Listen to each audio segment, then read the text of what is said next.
Welcome back to Krondor. Indeed, it's the 30th anniversary of Betrayal at Krondor, and we're going to welcome you to our live panel. I'm David S. Dawson, host of the Intellectual Podcast, and it's my absolute pleasure to host this anniversary special for all the fans of the game. Betrayal at Krondor was a computer role-playing game created by Dynamics, published by Sierra Online, and was based on the novels of Raymond E. Feist and the World of Midkemia, created by Midkemia Press. It was critically well received, won several awards, and broke new ground in several categories. All of our panelists today were in some way connected either with designing, producing, or promoting Betrayal at Krondor's initial release. So now I would like you to welcome our panelists to the stream. Here we go. Hello, everybody. So we're going to take a second and go through each of you. If you could give us a little introduction to who you are and what your role was in making the game or promoting the game. Neil, why don't we start with you, since you're the person I know the best on the panel, and we can roll that way to begin with. Don't forget to unmute yourself, sir. Sorry, I mean, he's just like, you think after all these years of the pandemic, I'd be ready for the, unmute your mic before you talk.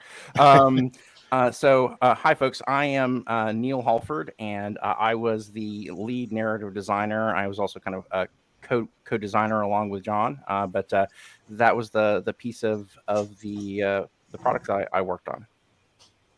Excellent. And let's bring up Timothy next. Hello, Timothy Strelchin. I was a programmer, handled a lot of the 3D world management and traversal navigation, things you saw on the first person screen, that kind of stuff, a variety of other screens in the game and whatnot. Excellent. And Cher. Hi everyone. I found talent from everywhere in Eugene, and I designed the costumes based on the art drawings for the characters, and built the costumes. They were meant to be this little big pictures. So, I mean, half of us were characters in the game, and all of my theatrical friends in Eugene were also in it. Awesome. It was a big cast and a lot of fun, and a lot of really cool props made by Doug Mackey. So, fantastic. And we'll get more into that as the panel continues. Let's bring up next panelist, Mark. Hey, Mark Verrier. I was the lead artist, working with the rest of the team and the art director to make all the visuals for the game. Fantastic. And next up, we've got Vance. Hey, I'm Vance Nagel. I was one of the 3D artists that worked on creating the world and textures and just building all the tiles. There were so many tiles, but yeah. And Bob. I'm Bob Lindstrom. I was kind of the annoying executive in charge who came in and made irrelevant comments at inconvenient times. My main contribution was to assign one of the greatest producer designers of all time to this project, John Cutter. Excellent. And speaking of John, here's John. Bob, that was very kind, but uncalled for, undeserved. First of all, I just want to say it's great to see all these people. I haven't seen a lot of them in 30 years. So that's been really, really awesome and really fun today. I was the original designer on the game. Like all great creative team products, though, it was a team effort. I mean, everyone contributed to the design of the game, and I was also the producer as well. Awesome. And our final panelist, Steve. You're still muted, Steve. Hey, I'm Steve Corden. I was another programmer on this project. I was in charge of quests, inventory, dialogue, kind of the story side of things. Excellent. Well, thank you guys for joining the panel today. I know this game has its place in history. And at 30 years, I'm sure a lot has happened. But what everybody wants to know is kind of how this game came to be. I mean, obviously, it came out at a time when we didn't have social media and we didn't have so much access to the backside of creation of content that all of us enjoy. So let's dive in with some of these questions that we've got here. John, you were the first person assigned on the project. Can you share with us how it got rolling in the first place? Yeah, it's I think kind of an entertaining story, and if you'll indulge me for a couple of minutes, I'll tell it. John. Neil and I were working at New World Computing in Southern California on Might and Magic and other games there. I was running product development. I was the head of product development, but I'm a creative and a game designer first and foremost, so I wasn't really enjoying that. And then Jeff Tennell, who was co-founder of Dynamics, approached me at one of the trade shows and said, "John, I'm looking for somebody to come in and just make a fun game. That would be your entire job, is just making the game fun." And I said, "How much do I have to pay you for this job?" And he said, "Nothing. We'll pay you." And so I took the job, and I was in Jeff's office shortly after we got to Eugene, and he said, "John, what kind of game do you want to make?" And I said, "Well, what kind of game do you want me to make?" And he said, No, you don't understand. You can do anything. What kind of game do you really, really want to make?" And I said, "Well, what kind of game do you really, really want me to make?" And we went back and forth a little bit, and he goes, "Just come up with something." So Dynamics was working on some adventure games at the time, and I came up with a concept for an adventure game about a tabloid news reporter. And I just thought that could be incredibly funny. We could have, news stories about miniature schnauzers stealing military jets and invading Afghanistan, or whatever we wanted to do. It could be a blast. And I took the proposal that I wrote and I put it on Jeff's desk. And I was heading back to my office, and a friend of mine, I think it was Pat Cook, said, "What are you working on?" And I told him, and he said, "Wow, that sounds exactly like Zach McCracken in the Alien Mindbenders." What? I had no idea. I probably had played it or heard about it. I hadn't played it. I had probably heard about it. And I thought, oh my God, I've got to get this proposal off of Jeff's desk. And I ran back up to his office. He wasn't there. I'm rifling through the papers on his desk trying to find this proposal. And I had just reached into his drawer, and I thought, this is going to look really bad if Jeff walks in. And I look up, and sure enough, he is standing in the doorway watching me rifle through all the papers on his desk. And he kind of held this document up. He goes, "Are you looking for this?" And I said, "Yeah." And he said, "This is an off." And I said, I know. And I grabbed it. And he goes, "No, come back. I've been reading this fantasy series called The Rift War Saga by Raymond Feist. It's really good. You should read it." And I had not read a lot of fantasy at that point, but I thought, okay, I'll give it a try. And I just almost instantly fell in love with it. And I thought, not only do I want to make a role-playing game out of this world and these characters, I want it to feel like a book.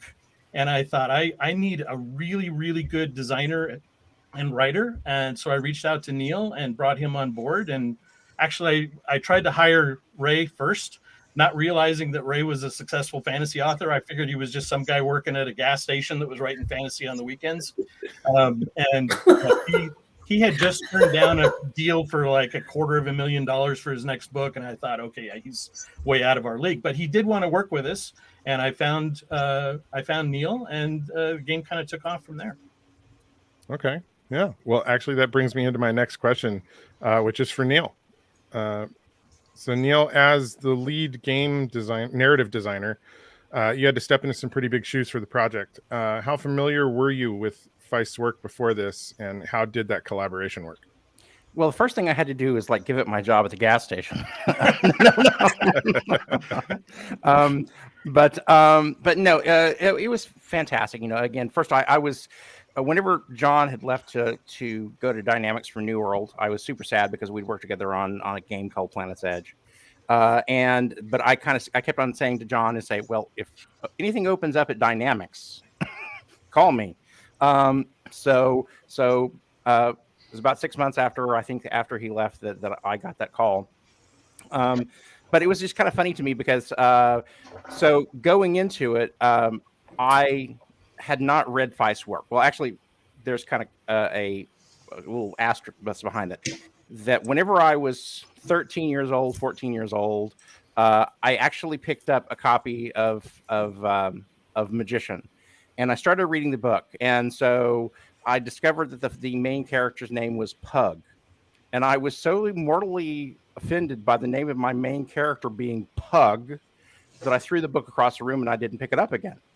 Now, so then lo and behold, here comes John, and he brings me this stuff, and so okay, here's this series of books. I haven't read them. I've heard the name of Feist because obviously he was a best-selling fantasy author, and so I'd seen him on the shelves and everything, but I just had totally forgotten any connection to that book I read as a kid. And so John says, here's this series of books, what would you think about adapting them? So I said, okay. Well, I ran out and I got the entire all the Feist available book at the time, and was reading through the first one, and I get through and I start reading the first chapter and go, wait a minute, I started this book when I was 13. Anyway, so I did get through reading not just that book, but at that point I think there were all of the 3 books that were kind of the setups. There was a Magician and Silverthorn and Darkness at Asethanon, and then at that point we also had Prince of the Blood had been released. And in addition to that, there were the 3 books that he co-wrote with Jenny Wirtz about the Empire series, which I was reading. Actually, there was 2 of the Empire books that were available. The 3rd one dropped while we were in production. But anyway, so I read through all of those, and of course, as John was I think had mentioned before, is that the original proposal was we were going to take Silverthorn, which was the 2nd book, and turn it into a computer game.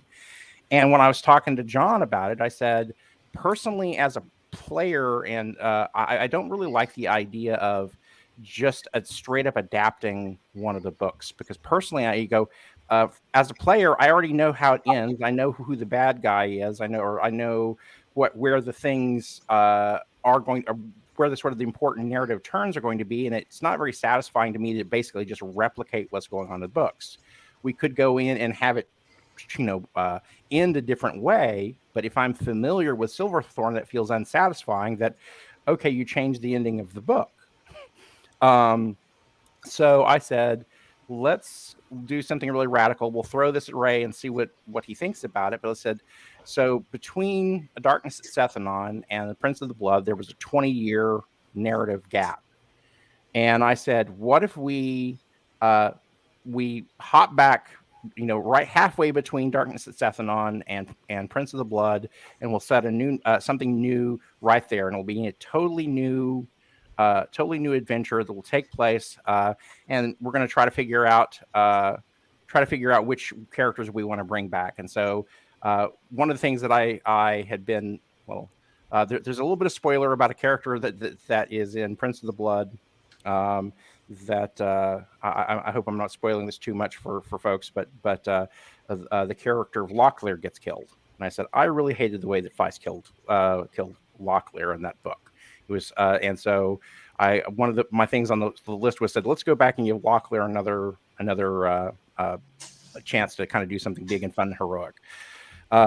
So I kind of came up with my ideal list of characters, and then so after I got to Eugene, and the first week that I was there, John and I basically locked ourselves in his office, and we spent the whole day hashing out what the main plot line was going to be.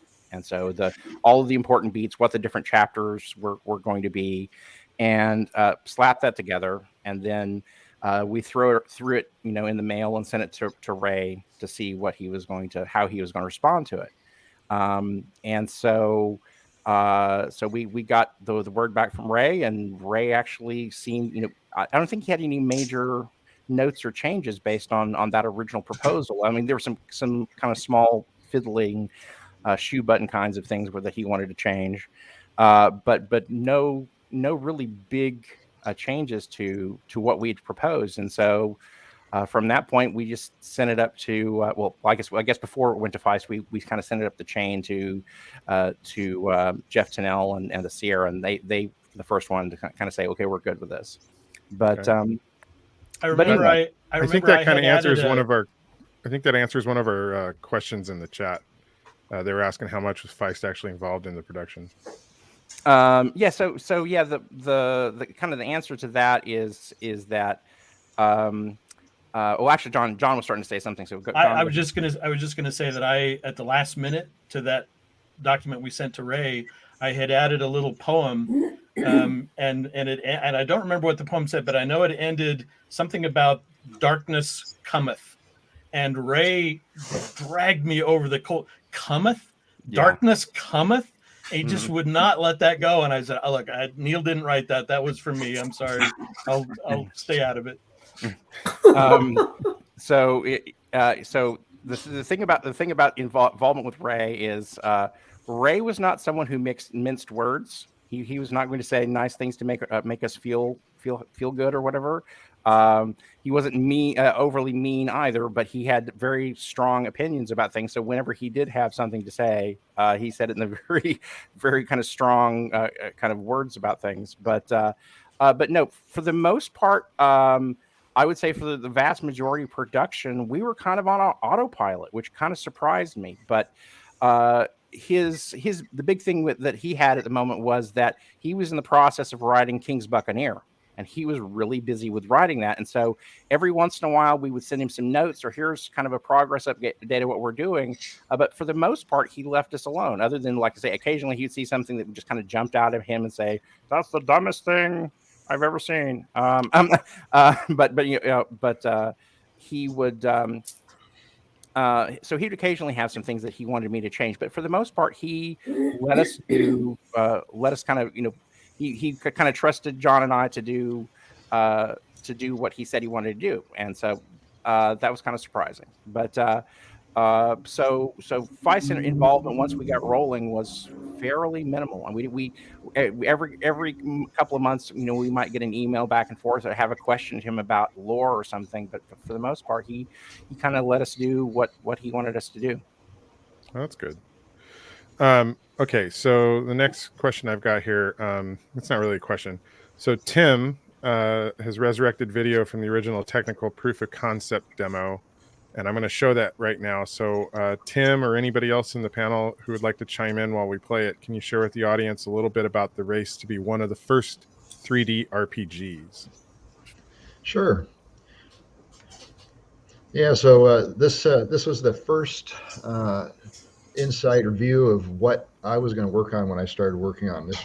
This was a concept demo from November of 1991, and a marriage of our three-space Dynamics' three-stage flight sim engine, and then the idea was to combine a 2D GDS type adventure style graphics with it. But this is our first view of what we were going to turn into a game and what it might look like. 320, 200 pixels, 256 color palette. I tried my best. I actually found this demo stashed in an attic in a box with my copy of the floppy disk version, and resurrected it. Oh my gosh! Got it running in DOSBox several months ago. That's amazing. Nice. Now, this is the same engine that was used for Dynamics' flight simulator games, right? How much did you guys have to change it?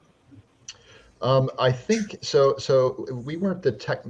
Some of us on the team, Steve and a few others, did some improvements to their Dynamics had a set of libraries of functionality for the 3D engine and doing 2D bitmap graphics rendering and that kind of stuff. And some improvements were made to the 3D engine. So there were several updates to it. There was improved texture mapping was done. I think Steve was probably involved in doing that. Maybe you want to talk about that some. I think Steve, you added this grass texturing, a different approach. You might notice if you see the video here closely, it's dancing, and it looks like it's boiling the ground. Steve, you want to talk about how you fixed that up? I think that actually started a little bit before I was there with Lucazooks, who are two of the pictures on the bottom. Some of the famous programmers at Dynamics, and Yeah, some of that was done right from the start. This is the first time I ever saw the product as well with that boiling grass.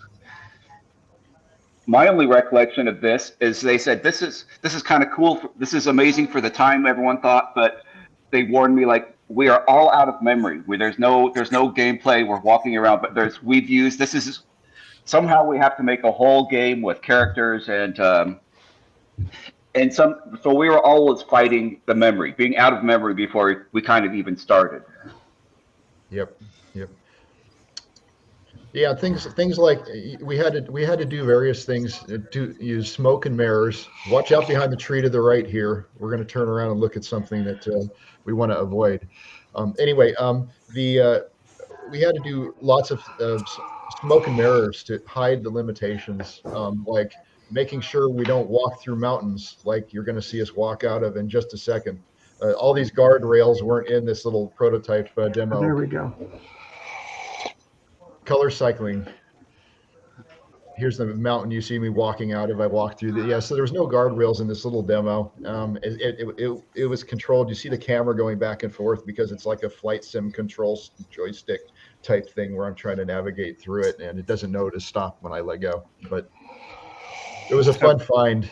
One of the coolest thing about this was this was completed just around the time that I was coming in at Dynamics, because I started the first day of November, and Tim was kind of pointing out that this looked like it came out in November of 91, and so that would have been as I was coming aboard. And so I just remembered, of course, I've just come off of working on the Might and Magic games at New World Computing, and so that was all tile-based stuff, and so this was just leaps and bounds beyond what we had done at New World. And so it's just jaw-dropping, and particularly once we're outside and we're actually kind of naturally able to, because the dungeons, that's kind of a different kind of experience, but when you're outside and I can turn in any direction and look around, and that was just, at the time, I just remember this is the most stunning, amazing thing I've ever seen in my life. Now, if I recall, when prior to shipping sometime in spring of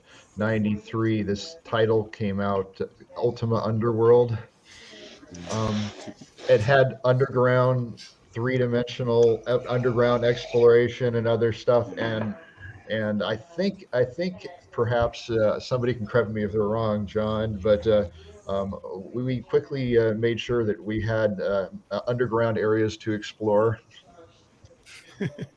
The sewers. I still will never forget that morning whenever that came down, because we were all sitting in our little common office, the second area that we occupied at the atrium whenever John got his corner office. And we were in there, and Nels, of course, Nels was our lead programmer.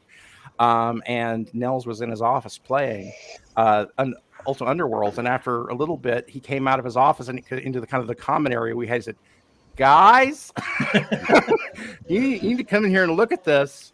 And so we all kind of shuffled over into his office, and we're watching, and we're all just kind of shaking our heads and go, "Oh man," or whatever. And so Tim McClure, who was our other kind of junior designer, Tim never minced his words, and he was just going, "Fuck." It's unfortunate. That's the second time that's happened in my career, because before Dynamics, I was working at Cinemaware making interactive movies, and I remember my boss calling me into the QA area, and someone had fired up Wing Commander, and it was devastating to all of us. I mean, this was a true interactive movie. What we were doing was nothing compared to what they had done. So yeah, this was my second time experiencing something like that.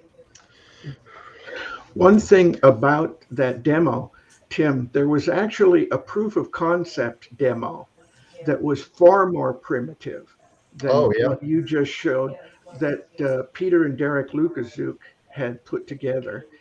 And one of the most memorable moments of my life actually was going, I think it was into Peter's office. Derek sadly is no longer with us, and seeing what 30 years later looks very primitive.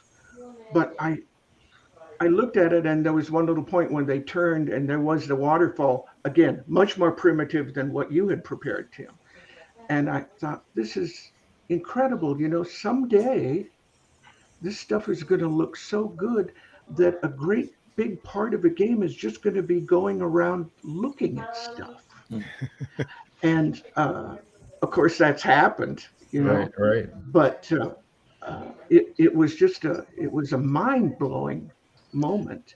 Yeah, But and then that it took Neil and the rest of the team to actually turn it into something that was magnificent. and actually, I think this was it though. This is before my time. I didn't develop that. I remember This is seeing for- something yeah. that didn't Okay, have the color okay. cycling that looked as good Oh, as what you had there, Tim. I mean, this Well- was probably like something that Peter had put together in a week. Yeah. Yeah. I think the other person in the photo, I think that's Peter Lewis in the middle, perhaps. Yeah, I'm it is.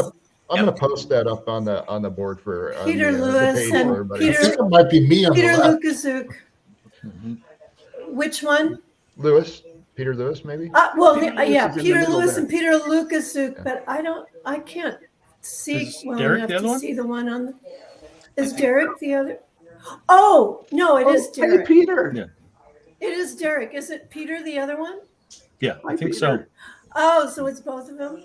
By the way, hearing Bob talk reminded me, and seeing the portraits down at the bottom of that demo. Bob, I don't know if you remember this, but Bob is the one.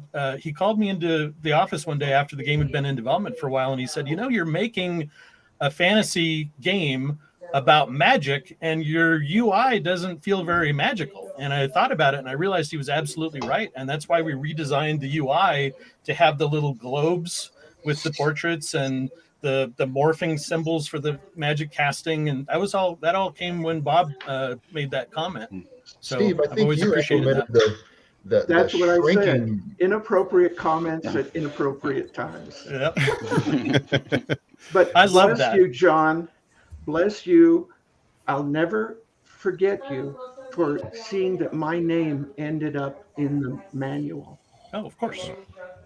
Well, not of course, because not to bring a negative aspect to this, but there was a big bloodletting at Dynamics and Sierra Online, and 40 people were let go in the company. And as we know, in the glory of American business, once you're let go at a company, you no longer exist. But Mr. Cutter saw that my name was still attached to that project, even though I hadn't been there for a year by the time it came out. Thanks, You were John. an important part of it. Sure, Wow. absolutely. Jerry's taking a dig at you there, Bob. I'm still trying to get Jerry on here. We're having some issues. Jerry Luttrell that's chatting over there on the right is also one of the folks that's supposed to be part of our panel together. We're having some technical issues getting him aboard, but I'm working with him trying to get him on. Okay. Peter Lukaszuk is also in If I the. may, one more thing. I'm sorry, Vance. You Oh, go I ahead. was just going to say Peter Lukaszuk is in the general chat as well. He's in the comment section. Oh yeah. So you Hi, can send Peter. an invite if you can. From Poland. Peter's in Yeah. Poland. I have no idea what time it is. Yeah. So, Let me I- move on to our this next is question. I'm sorry. Go ahead, Bob. You want to finish? Just, your I'll thought? do this very quickly. Yeah. This is probably not interesting to most of the people who are tuning in here for this, but one of the motivations in doing this was that Dynamics had a tremendous investment of time and money in developing the 3-space engine, which in its time was really kind of a state-of-the-art 3D technology. Remember, this is before the PlayStation 1 came out and before 3D was common in game development. And the only way that the company was using it was in the flight sims that Damon Sly was designing. And so one of my limited contributions to this project came in the way of saying, look, we've spent all this money on this stuff. We should try to leverage it in other areas. And so we had Pat Cook use the 3-space engine to create front page sports football. So we got into the sports category. And then John took it and ran with it in getting us into the role-playing game category. So for what it's worth, it was partly an effort to find other ways to use this unique tech that Dynamics had at its disposal, which again, Peter, hey Peter again, was very involved in developing, along with his twin brother, Derek. Awesome. Okay. So the next question here, Mark, Vance, and Cher, you were all involved with creating the Mountain of Art assets for Betrayal at Krondor. Could you guys share with us your favorite memories, or even your not so favorite memories about bringing the characters, locations, and items of Mid Kinghead to I'd life? love to jump in here. And I remember we were going to do hand illustrated little graphic panel comic book kind of style stuff. And look at the time involved in that. It's like, oh, this is going to take forever. So then we decided to make the costumes and take pictures and then digitize them. And I just remember building all those plastic armor sets, and and the spray paint, went through the whole of the atrium, and I'm sure we're making everyone sick. But I loved how everyone was involved in being a character. We had friends and family. We had a lot of the employees come in. I remember one time, Cher, I spent probably 2 hours with you in a chair getting the troll makeup put on. Then I took the elevator ride down to where we were doing the capture, and some random person joined the elevator. They're like, "You're the most well-fed troll I've ever seen." But it was a lot of fun just coming up with how do we solve this solution. We were very creative, and everyone got involved. I have not a very good memory, and I have no brochure. I have nothing from this game. I have like 3 pictures of me putting makeup on somebody in the photo room with Dale and Mike, and they're in costume. They've got their props. We made so many props. I think isn't that the game that I made that costume where the guy looked like he was made out of stone? Do you remember a stone character? Black Mirror, just mentioned in chat. Yeah. Yeah. Oh my God. I made all of those costumes in my basement, and I looked at the costume, my helpers. I had everyone helping on that stuff. There were so many characters, and it was all my job was not to design the costumes, but to take the drawings that Mike had made and of the characters and find people, put them in something that looked like that. And it was crazy. It was big. It was fun. It was very creative. I don't have a list of who played what. I don't know if that exists anywhere. Do you have any idea? I have a list. I think that I saw a list in a brochure that had the names of the people that were in costume, but I don't actually know who played what. Do you guys? I have a vague memory of being in a meeting and Cher looking out the window and seeing maybe someone down on the street, and thinking that guy would be perfect for. And she left the meeting and ran down and grabbed him and asked him if he would. Do you remember doing that, Cher? Oh my God, all the time. I had a Dynamics card, and I accosted people on the mall. I chased them down. I go, "I'll pay you $20 if you come, and I'll take your picture. It's not naked. You're in costume." Personally, I don't think most people would have, if Cheryl was coming along, will you come with me and get naked with me? I think most people wouldn't have objected back in the day. But oh no, I would never do that. But my kids, oh my gosh, I had teenagers, and Jack came in and demoed the games in the QA part, and I would stop the car and get out and chase some person down the street and give them my card, tell them to call me if they wanted to. And and almost everyone did. It was because we had so much fun. It was so creative then. There was just like, we were problem solving, and it was awesome. And remember, at the time, using photorealistic imagery in games was virtually not done Right. at all. Well, the So first again, that's one was, another- I came on board with David Wolf, which I think was the first time they digitized actors into a game. And then we did Heart of China, which was all actors. And then this one, which was heavy on some armor, and oh my gosh, the props that Doug made were just amazing. Yeah. But Actually, so I'd actually like to invite just really quick that Vance has we had some things that were not human. Yeah, that's where that was where I was headed to, Neil.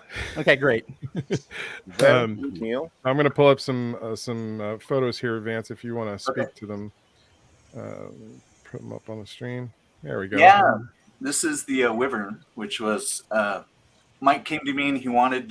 He knew that I sculpted things, and he said, "Hey, here's a cool little project. We can't really go out and hire a dragon, so why don't you go ahead and create this? oh my gosh, that's gorgeous. And we will take pictures of it, and then have the artist clean it up, like we did all the whole process. You take a picture, you develop the film, and then you scan in the film, and then you load it into D-Paint. And by the time we got this guy created and posed, and we took pictures and then dropped it down to, I don't know, 320 by 100, a lot of the detail was lost. So I think we ended up just, doing it from scratch, but it was still a whole lot of fun to do. And I still have parts of this.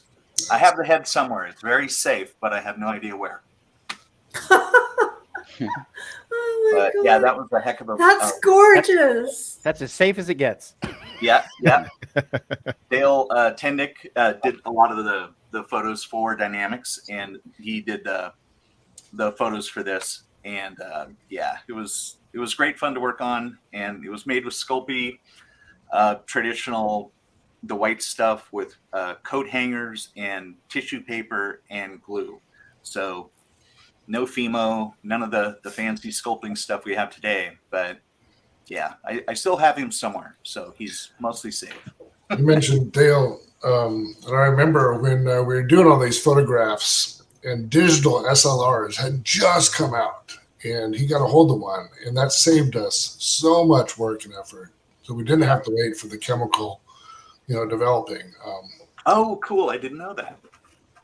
I think it was about 2/3 of the way into the project. Good stuff. Yeah, and there used to be a folder, a 3-ring binder in the office at Dynamics. Hey, Jerry. Hi, Jerry. Jerry has joined us. Slides of all of the actors with Cher's costumes. It was just wonderful to look through there. Heaven only knows whatever happened to that. It would be wonderful to still have that someplace. I know. I don't have anything. When everything. We moved, and then, so much ended up in the trash. And I found a few things and grabbed them out, but I believe that Sean Sharp had, I gave him a couple of the props. And then a friend of mine who did some of the costumes, who helped me make some of the costumes, she had a costume shop. So I gave her a whole bunch of that stuff. And she knows this is happening. And she let me know that besides sending a picture of me in one of the costumes, she also said that she got a lot of use out of those over the years. But the costume shop is now gone, and the costumes are probably out. But we got a lot of good. They got a lot of good out of them. They were used for many a Halloween. Sean still has a ton of that stuff. Jerry. Cool. Hi, Jerry. Hey guys, how you doing? You want to give us a little intro on yourself, since you were having trouble getting in?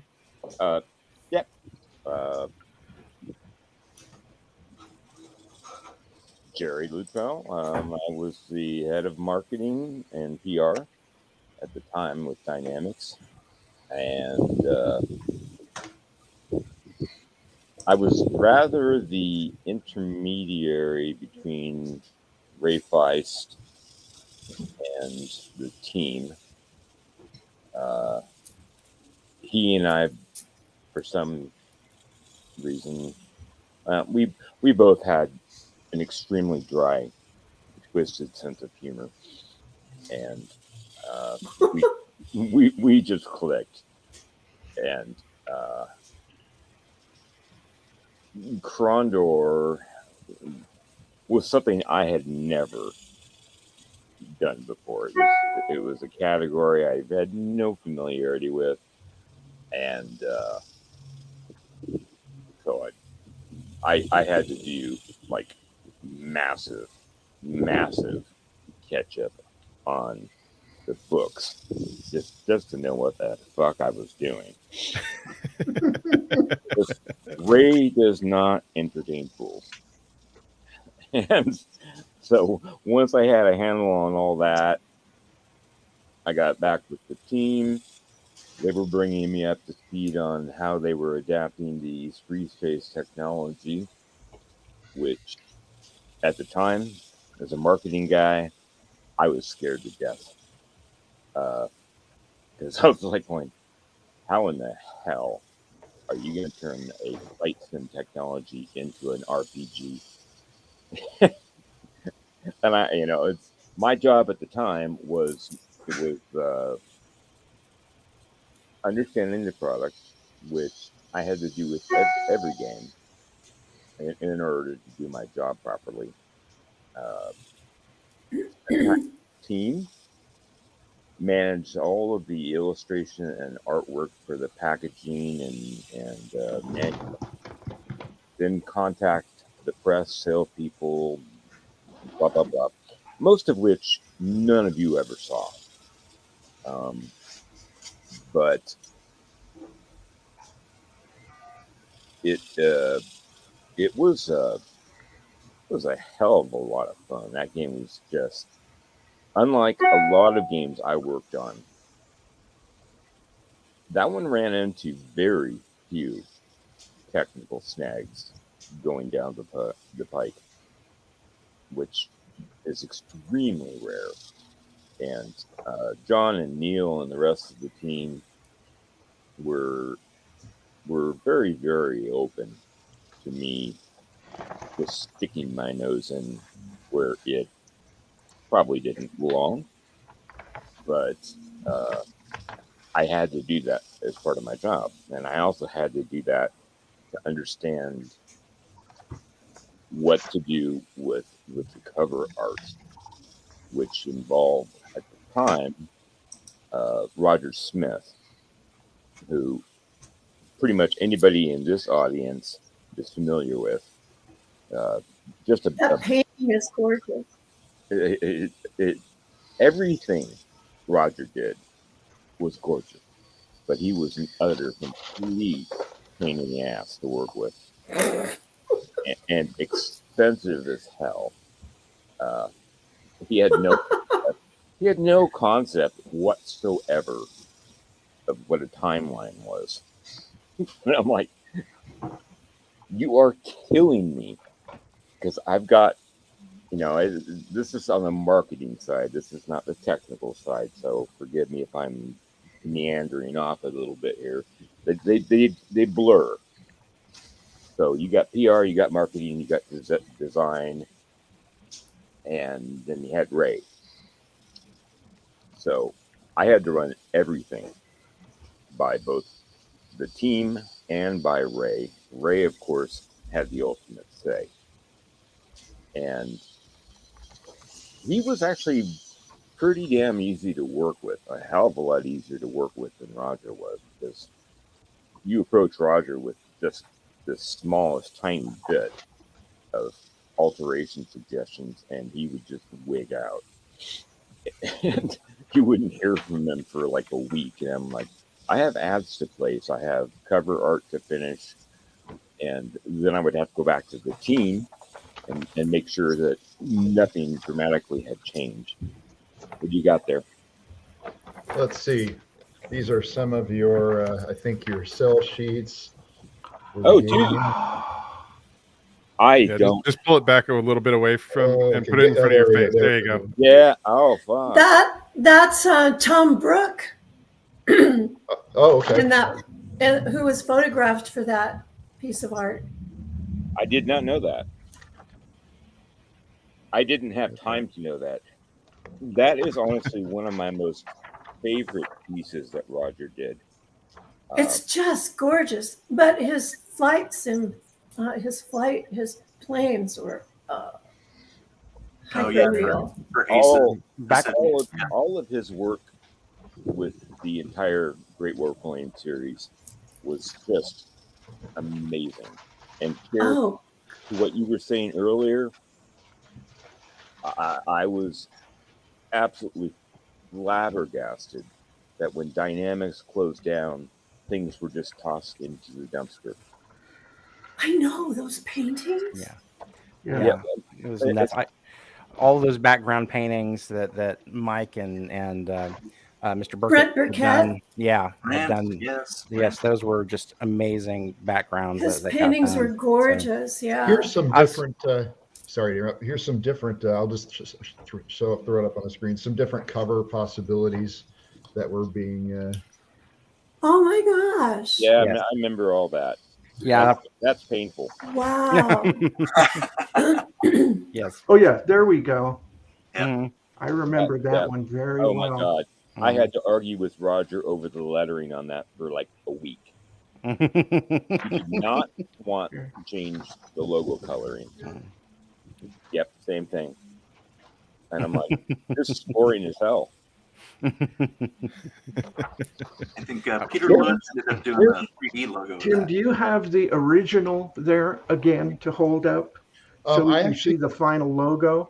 The cell sheet that you held up. You're just another person whose name I want to mention while we're on here. This is the final one, I think.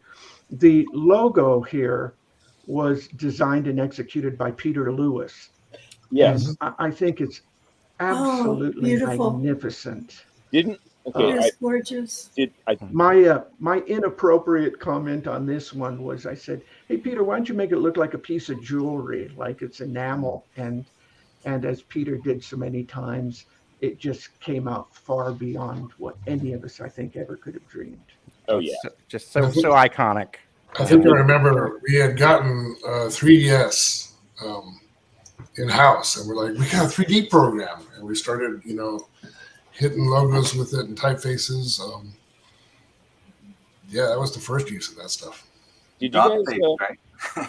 DOS-based 3D Studio Max, I think. Did you all start with a logo that Roger did a preliminary run on, or did you guys do that all on your own? My memory is that Peter did it. It was Peter's work entirely. But that may not apply to the typography, Jerry. The initial typography may have been Roger Smith's idea. We are all getting up there. So at that time, I had 3 major games launching simultaneously. And so they tend to all kind of blur together. The logo, the Krondor logo, is quite easily one of my most proud pieces of work that we ever turned out. It's whoever was responsible for it did such an amazing job. And I was talking with Neil when he was trying to replicate the shirts and such, and all of my original stuff is up in Oregon, and I'm down here in Texas right now. So I don't know. I have nothing, and I saved pretty much every single thing I could, and unfortunately, the agency that did all of the print work and embroidery and posters for Krondor obviously is no longer in existence. They normally store things on, a computer backup file, and I tried like hell to get a hold of them so I could give Neil something. The best I could do is find the cleanest image, drop it into an AI program, and tidy it up. But I'm like I said, to this day, we lost so much incredible pieces of art. Yeah. I'm so damn glad that the code and all of you, myself included, are still around. So I kind of hate to jump in here, but we have some audience questions here. We're starting to press up against our stop time for the panel here. Yeah, so I'm going to pull them up on screen here. Let's do it like a lightning round because we've got about 8 minutes. Here's the first question that came in. This actually came in last night. This person posted 3 questions for us well in advance. Hi, Neil. Yeah. How did you develop such a vocabulary and storytelling ability? I think you were in your early 20s when you wrote the script. Okay, so how do I talk a lot? But no, it was just in terms of my vocabulary. Well, of course, that's kind of confusing.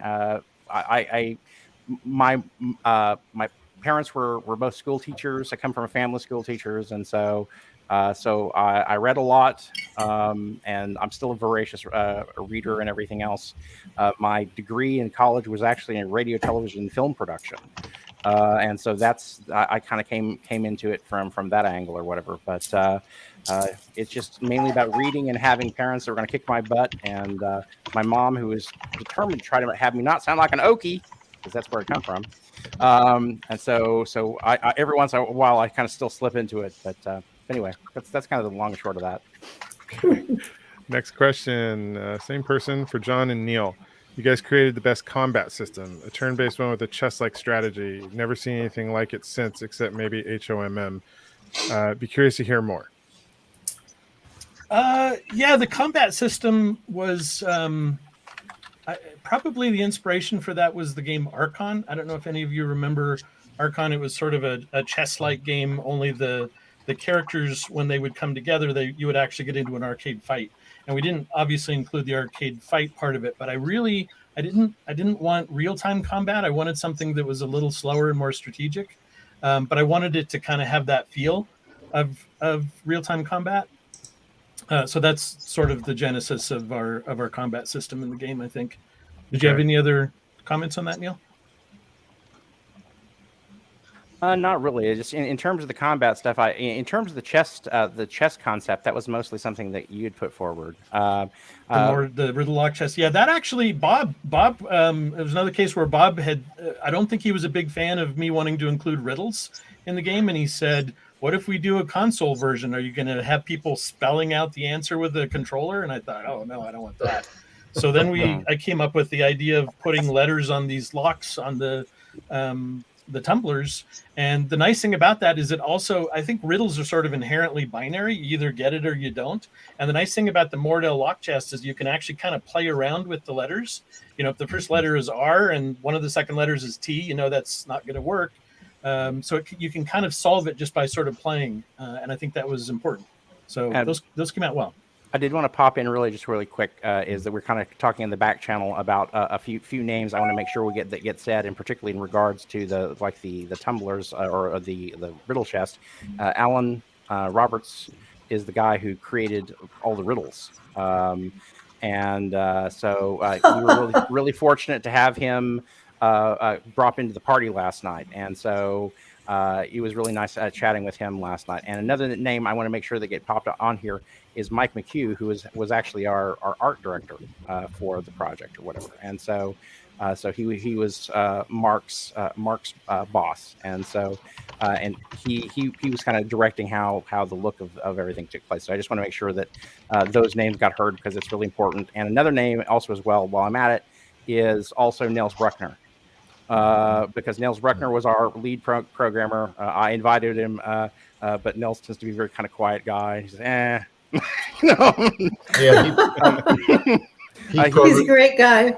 He's a fantastic guy. Yes, and he programmed the combat and system, and that the whole he implemented all the wild ideas for tables and statistics, and how one character fought against the other, and brought them to life with the little animations, and of course with the graphics from the rest of the art team. But yeah, he did it.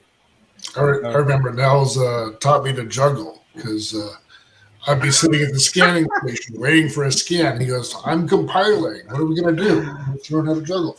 I still know how to juggle as a result of compile time and waiting. So another question. I have no idea how to pronounce this name, so I'm not even going to try. They're wondering, was performance the only issue of the final game, not having smooth movement, but step-based instead?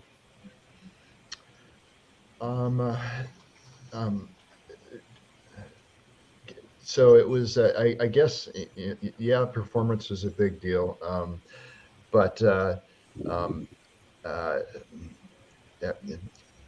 just trying to make sure I get the question right. Can you read that again? It was, what was the key partially focus because of the game was sort of tile based, right? Didn't that also? So I think that was an interesting juxtaposition too. Is like having a 3D world, and then having a turn-based combat. And so I remember there being some discussion and struggle about, do we, like, there's characters that would be in the 3D world that would then when you enter a combat, they would show up in similar locations in a screenshot of the 3D world in the background of the combat screen. And so there was discussions about, do you make it real time in a 3D world or not? And I think the decision ended up being that we would also do a turn-based thing in the 3D world as well. Okay. Tim knows much better than I, of course, because he was down to the metal with this thing. But in the simulation games that we were doing, given the processing power we had to work with, we would struggle to get 12 frames a second. Yes. Which, of course, nowadays we're pissed off if we can't get 120 frames a second. So, there's a struggle. There's a struggle on trying to maintain the performance, and I think one of the largest programming challenges was trying to reduce it to fit in the limited amount of memory, and using the memory extenders, and trying to make it so you don't have to spend a week editing your autoexec.bat file, and like, I can't remove the mouse driver. I still need that. I remember Sound and Music being so pissed at us because we'd dive into their memory and be stealing bits of it. Yeah, like, we still need to have to sound like something. Yeah. The end of the project was challenging and fun, though, because we added a lot of polish in the last 3-4 months that really made a difference in the final product. So as regards to the question that we've got up on the screen right now, how much older Dungeon Master Eye of the Beholder games and influenced game design? John? A lot. I loved both of those games.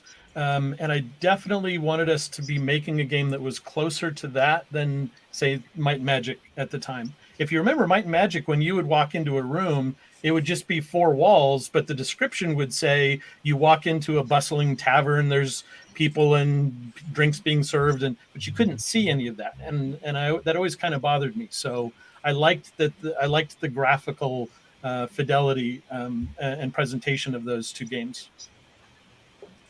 Another question: who are the actors for the actual main guys, Owen, Gorath, and whatnot? Do you guys remember? We were talking about it at the party last night, and I was kind of scratching my head. I know Peter Lewis had sent me a picture of him in an outfit, but I think Peter was just one of the generic Moradel fighters. I don't think. Yeah. But as far as Owen and Gorath, I was just kind of scratching my head last night. It's like I feel really terrible. I should know these things. But both Owen, or at least I know Gorath was one of our QA guys. And Owen was, I believe, as well. Can you show me their pictures? I don't have them kind of in the bank here, so. Yeah, I don't either. But, well, anyway, I might recognize them if I saw them. Okay, But anyway. So David? Yeah. So another person's asking if there is concept art of the characters and is any of it available anywhere. They'd love to see it. I think that similar questions to that kept coming up in the chat. So would we. Yeah. Maybe in a flat file somewhere. I don't know. All of Mike McHugh's drawings, which then I took and found a person to put into that look. But everything that I did was based on what he drew. And he had a very strong masculine style of drawing. I don't have a single drawing of that. Oh, that's a shame.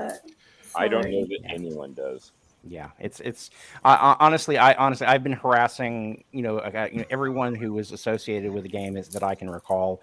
I've been harassing all of these folks for a long time simply because I just wanted it for my own personal archive of stuff.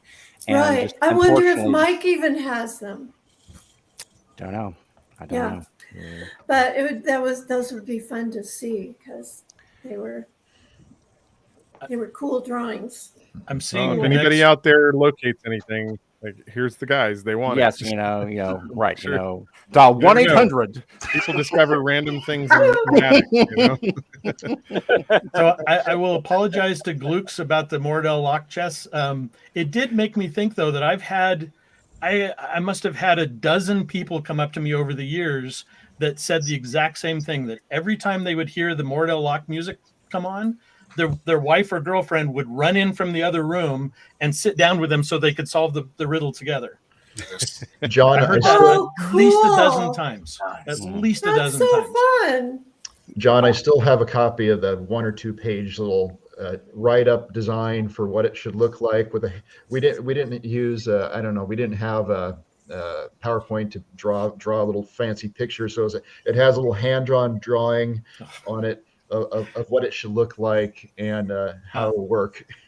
Wow. Yeah, I'm terrible at drawing. By the way, it looks like Steve left, but I did want to just quickly call out the entire engineering team for doing such a great job. And Steve, in not to call him out above anyone else, but there were several times where we would do something and we'd go, man, we need to change this and get this working in one of our morning meetings. And Steve would go, I did that this weekend. Like without asking, no one asked him to do it. He just realized that we were probably going to want that. And then he did it over the weekend. Well, it and happened more than once. And then he would say, well, yeah, it's in the code right now. You just got to uncomment it. Yeah. Oh yeah. I did that 2 months ago. Honestly, I think that's why the game didn't have a lot of technical issues when it launched. I tell people that as a producer, I was a very good game designer. I thought we were probably 4 months away from launching, so I started a beta testing program, and it turns out we were more like a year away from launching. So we were in the beta program for a really, really long time, and we would have meetings every day, and we would, at least once a week, and we would go through the beta comments, and a lot of them we said, okay, let's fix this. We just can't. We don't have time to fix this. But those things kept coming up over and over again, and eventually Tim and Nels and Steve would just go, I'm tired of having this come up. And so they'd go and fix it. And by the time the game launched, it didn't have a lot of issues. Yeah. I'm actually going to dive in on John's question right there and just going to say is that, I was really super proud. And I talked to various people about dynamics and everything else. And is astonishing how bug free Betrayal at Krondor was. There were a handful of bugs that we had, but particularly when you compare it to a lot of other games of its time, which were just bug fests. And it's all the more astonishing given the fact that now I can't prove this by any metric that I can lay out there, but I will say is that we threw what was probably combinatorially one of the most complex games to test that Dynamics ever had to test. And the fact that it was, because it was so complicated, the fact that it came out as smooth as it did is just astonishing to me. And so, we had a stellar, outstanding QA in house. I know somebody asked that question on or whatever. And so, whenever we had stuff come up, I just was really always happy that we had a really good relationship with QA, and particularly Forrest Walker, who was our coordinator for that. And so, he was a good guy, and I really appreciated all the things that working with us as much as they did. And so, and all that text. I'm sorry, guys. So much text. Quick story. We were nearing completion of the game, getting ready to launch in a month, 2 months. I don't think any of us had any idea whether the game was going to be successful or not. In fact, I at one point was getting ready to take my name off of the box because I suddenly thought, what on earth have we done here? We made a role-playing game where we introduce a character at the beginning of the game in the first chapter and then take him away and you don't get to see him again for 2 or 3 more chapters. That's not what people want in a role-playing game. So I was really, really nervous. And then all of a sudden we started hearing these stories about QA. Yeah, QA was here till midnight playing. And I, of course, put my producer hat on and said, we can't afford to pay overtime. And said, no, they're just playing because they're having a good time. They want to see what happens next. And that was the first indication that I had that the game might actually do okay. Bob, did you actually think that? What? Did you think the game was going to do well? What did you think before we launched? I was cut loose before you got to that point. But hearing you talk about that, I remember our conversations that you and I had, that one of our priorities was that the game have actual literary value. And then you stepped up with the idea of using the FICE stuff, which further reinforced that. And thanks to both you and Neil, the game for me that was a primary thing, that it had literary value, and you guys did it. And even before I left, that was clear. So it doesn't surprise me that the QA guys got into it. But nobody can know if a game is going to be a big success. All I knew is that we had some of the best people I ever worked with on the bloody thing. I think we're really fortunate now because now, thanks to that kind of push for the literary background, we're now like in English classes with Bronte and with Jane Austen. Oh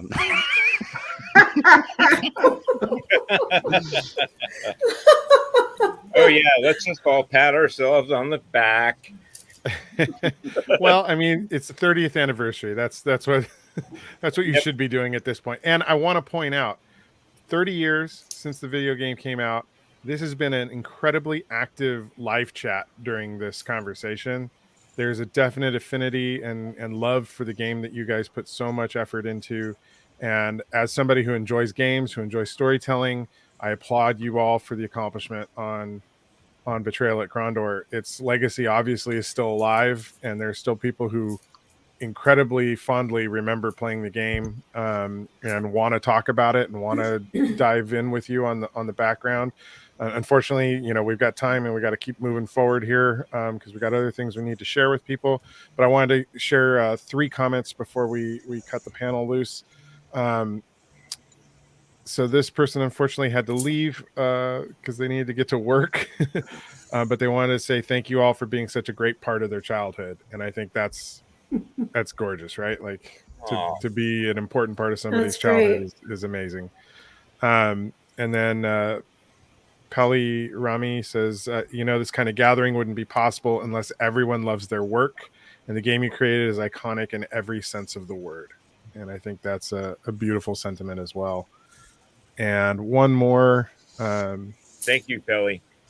Gluck says, hello, just want to say thanks for the great game. Loved the music and covered many of the tunes on piano myself. Thanks for the memories. Yeah, and actually, Luke, I've listened to your cover, and so you did a lovely job with it. I also just wanted to really quickly say something about last night. We of course had a party here in Eugene we had several of the devs from the team, but also from Dynamics drop in.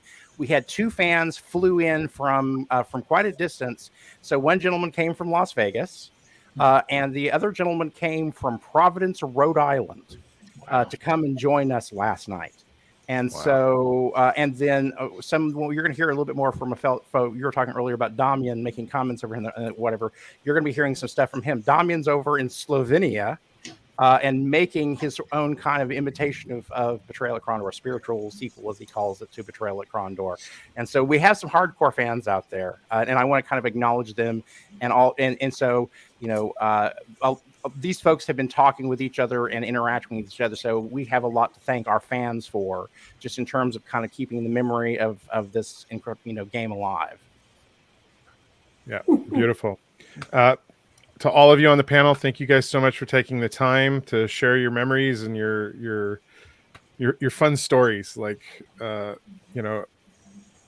think anybody who's got any interest in anything like video games or filmmaking, we all love to hear the behind the scenes stories, because in the end, it's people who bring these stories to us. It's their passion, it's their creative drive that gets something birthed into life that we all get to enjoy. And to have a moment to share that with you is a special treat for everybody who's a fan of the thing you created. So thank you for taking the time to share with everybody. Thanks, David. Thanks, David. And thanks to all the everybody. fans as well. Yeah, absolutely. Oh, yeah. I'll never All Great right. to see you all. It's great to see you. So you all gonna hang out? I am. You all can hang out in the private chat here. Neil, you going to stick around with me for the next guest? Yeah, so I'm going to stick around. And so while the other material runs, if we have any questions kind of come up in the chat, I'll try to answer them over in the chat. And so any of the rest of the people that are hanging out. So while the other material runs, we have we have an interview coming up with Kilgore Trout next. And then after that, my friend Goldie Thoughts, who runs most of the back related fan pages, she's going to be back with some interviews that taped with some of the fans. And so, but I'll be hanging out here on the chat. And so if you have questions regarding to the things they're talking about, or just further questions here, I'll try to answer. And any of the rest of you folks who, rest of my panelists that want to hang out and do that, you're welcome to do that as well. Excellent. Neil, how do we do that? So if you look over there, you'll have a comments bar on the far right. And so if you just post a comment below, everybody should be able to see your responses over there. Okay, so it'll be chat, but not video. Yes, it'll just be chat. Okay. All right, guys. Okay, I'm gonna start taking you off the screen because I gotta move on. Kilgore's been Bye, waiting. folks. Cheers. Bye, everybody. All right. I wish there was a take everybody off the stream at once button. Here we go. All right. Hey, Neil. Okay, let's bring Kilgore up. Here we go. Hello. Welcome. There. So Kilgore Trout, you're Vonnegut inspired nom de plume of one of the best known Twitch streamers for GOG.com, along with being one of their most frequent streamers. You're also one of Betrayal at Krondor's biggest fans. So let's dive in with you a little bit and get your insights on the game. Oh, sure. It goes back a long way. It's really funny when I hear people talk about how this game meant so much in their childhood. And it definitely meant a lot to my childhood, even though I was like 31 when this came out. But yeah. Tell us a little bit about your history as a gamer and how you started working with GOG.com. Well, of course, this goes back years. If you had told me, like even 10 years ago, that in years to come, I would be like, playing video games live and having like, hundreds of people watching and whatever, I would be, like, who are you kidding? But it's amazing to see how things have developed throughout all of the years, going right back to Krondor. I mean, I'm like most people, I have always been into games before even computer games. You know, I used to do tabletop games and whatnot, and always into entertainment. I became a musician later on, so everything creative and whatnot. But anyway, throughout the years, I got involved with computers and of course got into gaming. And so basically, when it comes to Krondor, again, just playing a variety of different types of games. I had a fondness for RPGs and whatnot. And I had read in like a Computer Gaming World magazine about this game coming up based on the novels of Raymond Feist, who I have to admit I had not read, and I still haven't read, which is a shame, and I obviously should. But I had this article. I actually still have the magazine, but that talked about Betrayal Krondor, and I thought, well, this looks like a good game coming up. And I went to the local game store, as I would do every week, and there's the box for Betrayal at Krondor, and I basically just looked at it and thought, well, okay, this looks really good. Yeah, fine. And I took it home, and then for the next, I'd say 3 weeks, this was my world, and it just totally. I was totally immersed in this, like unlike any other game prior, except some of the early Ultimas and whatnot. They were always involving, but the thing about Krondor for me was that it was such a conglomeration of different styles. It's limiting to just call it an RPG, right? You know. So as far as someone who enjoys a variety, I like, I'm not much of a strategy gamer, but I definitely like, sort of action things and point and click adventure games, and I like puzzle games, and Krondor is like a conglomeration of all of that linked together by this extremely involved narrative. It was just an immersive game that just took over my life for 3 weeks. And I've played it multiple times since then. What do you get out of the replays? Because I know, as a filmmaker, I can watch movies a million times and I get a different experience every time I go through it. And as a gamer, what is the appeal of revisiting a game? How does revisiting Betrayal at Krondor change your experience, or what do you get out of it on a second or third play? That's a good way to think of it, because actually I'm a big movie buff as well. I've got a large collection of DVDs and Blu-rays and whatnot. And people often ask me, why would you want to own these? You watch it, you're done, right? But there are movies. I mean, I've seen The Maltese Falcon about 20 times, I think, for example. And the thing about it is, like, I know all the word, like in a movie in particular, I know the dialogue, I know the actors, I know what's going to happen. But I relive it every time I see it, the delivery of the lines, when you're slapped, you'll take it and like it, that kind of thing. I just can't wait to hear that line being read. And when it comes to a game, it's that element of just enjoying it. But at the same time, especially with a game as rich as Krondor, you can always find new stuff in it, because it's such a large, huge open world that just number one, experiencing the game, exactly, Pest, experiencing the game every time, I know I'm playing Krondor. When I'm playing other games, if I'm playing Doom and has a certain style, and obviously, and you're running around, you're shooting stuff. Krondor has a particular sort of a style that I can't think of any other game that's even remotely like it. Right. And like I say, it's limiting to call it an RPG, because it isn't specifically an RPG of sorts. There are a lot of obviously RPG elements, and it is a game, and you are kind of role playing, so to speak. But it's also so much more. It's an adventure game. It's a narrative based, plot based story that's still an open world game that allows you to explore like crazy. It's just a massive, big world. So every time you enter into it, of course, I know where this is, I know where that is, and I know what I'm going to do this next. But just going through it, and just the joy of the combat itself is always good. There's just so many elements that just come together, Right.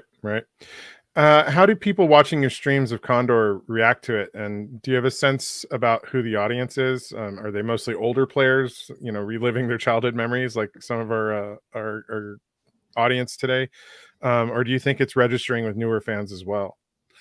Well, of course, there is a certain aspect definitely I get a lot of people come in and say they'll first say, oh, I'm glad to see someone playing this game and whatnot. and so many people who talk about how this was like their childhood, or this was a game that just totally inspired them, and then other people who say, I can't believe I don't know this game. You know, so there are still people who were gaming at the time who this game just sort of got by them. Maybe because they were playing Doom at the time and death matching on the internet or whatever, you know. But it's just a game that happened to slip by, you know, or for whatever reason. But certainly, the other aspect, of course, is that for a modern contemporary audience, the game is obviously somewhat archaic in the sense that, of course, it doesn't compare graphically to games of today, and it doesn't have the 200 FPS frame rate or anything like that. But there are a lot of people out there who can look at past all of that sort of like contemporary stuff and look back at this game and recognize it for what it is, which is just a real jewel of the time, and that still, I think, looks and plays fabulously. Mm-hmm. But obviously, some people today might not take to it because they're so used to the contemporary stuff. But anybody who has any kind of an inclination towards looking at not only just the past of video games and from that period, if you want to see really good game design that just miraculously comes together when you think about the fact of all the various different elements that make this game up. It's like I say, it's not just an RPG. It's this, that, and so many different things. But it all coalesces into this great experience. And I think a lot of modern games can take a lesson from just doing, going back to this game and seeing what these people did 30 years ago. You know, it's marvelous, you know?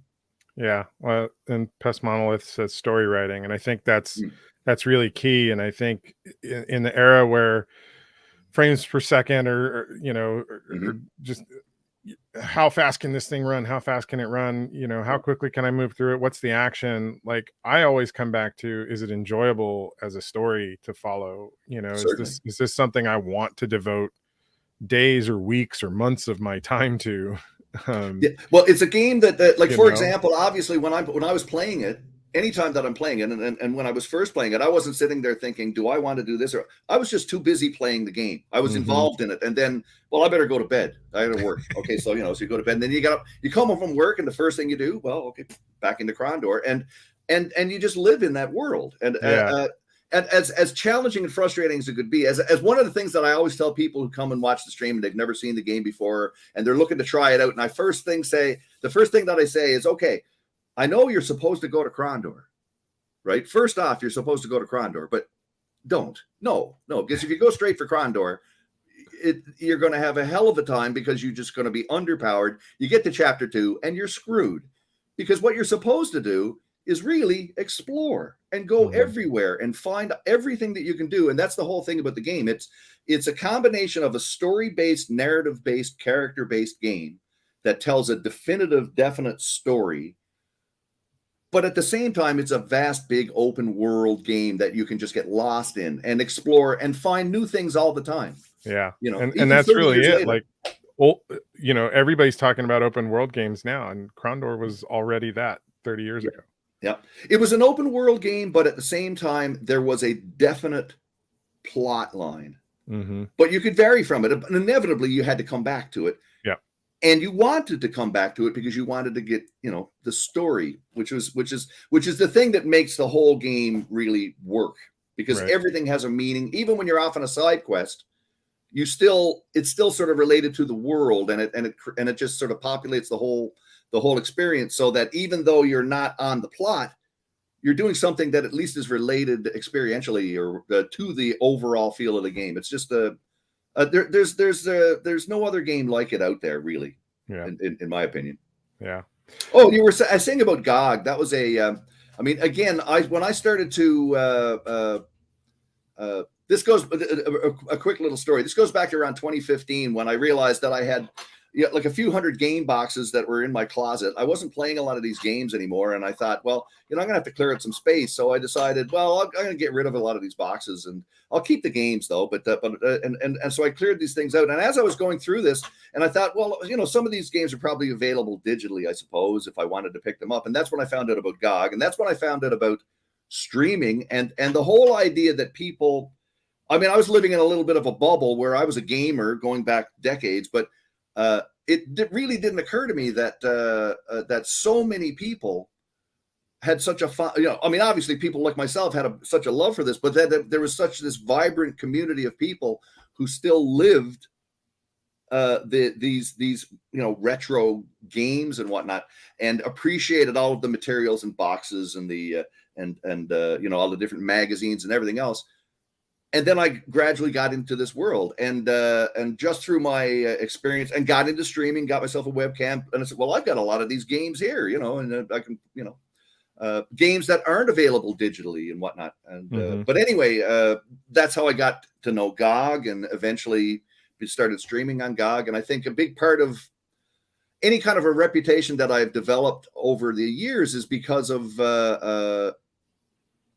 again, the fact that I didn't work in the industry, but I worked in a computer store selling video games for a number of years through the 90s. I was back then, I wasn't just a child, not to disparage anybody who is, but I wasn't just a child who grew up in the 90s. I was an adult through the 90s, and I was an adult playing games at a time when it was kind of childish to be a game player. Now everybody plays games. Everybody plays games now. Yeah. So now here I am years later. I mean, I just turned 60, and I stream for people who are, all different ages.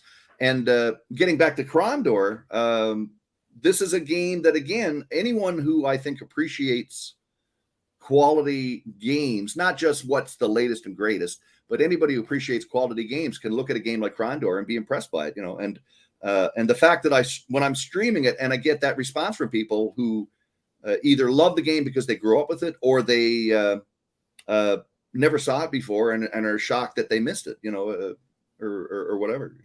Yeah. So I understand you started a new replay of it on Twitch to celebrate Krondor's anniversary. Can you let people know where they can go to pick up on where you are so far, and let us know where they can continue the journey with you? Yeah, sure. And actually, I just got to Krondor.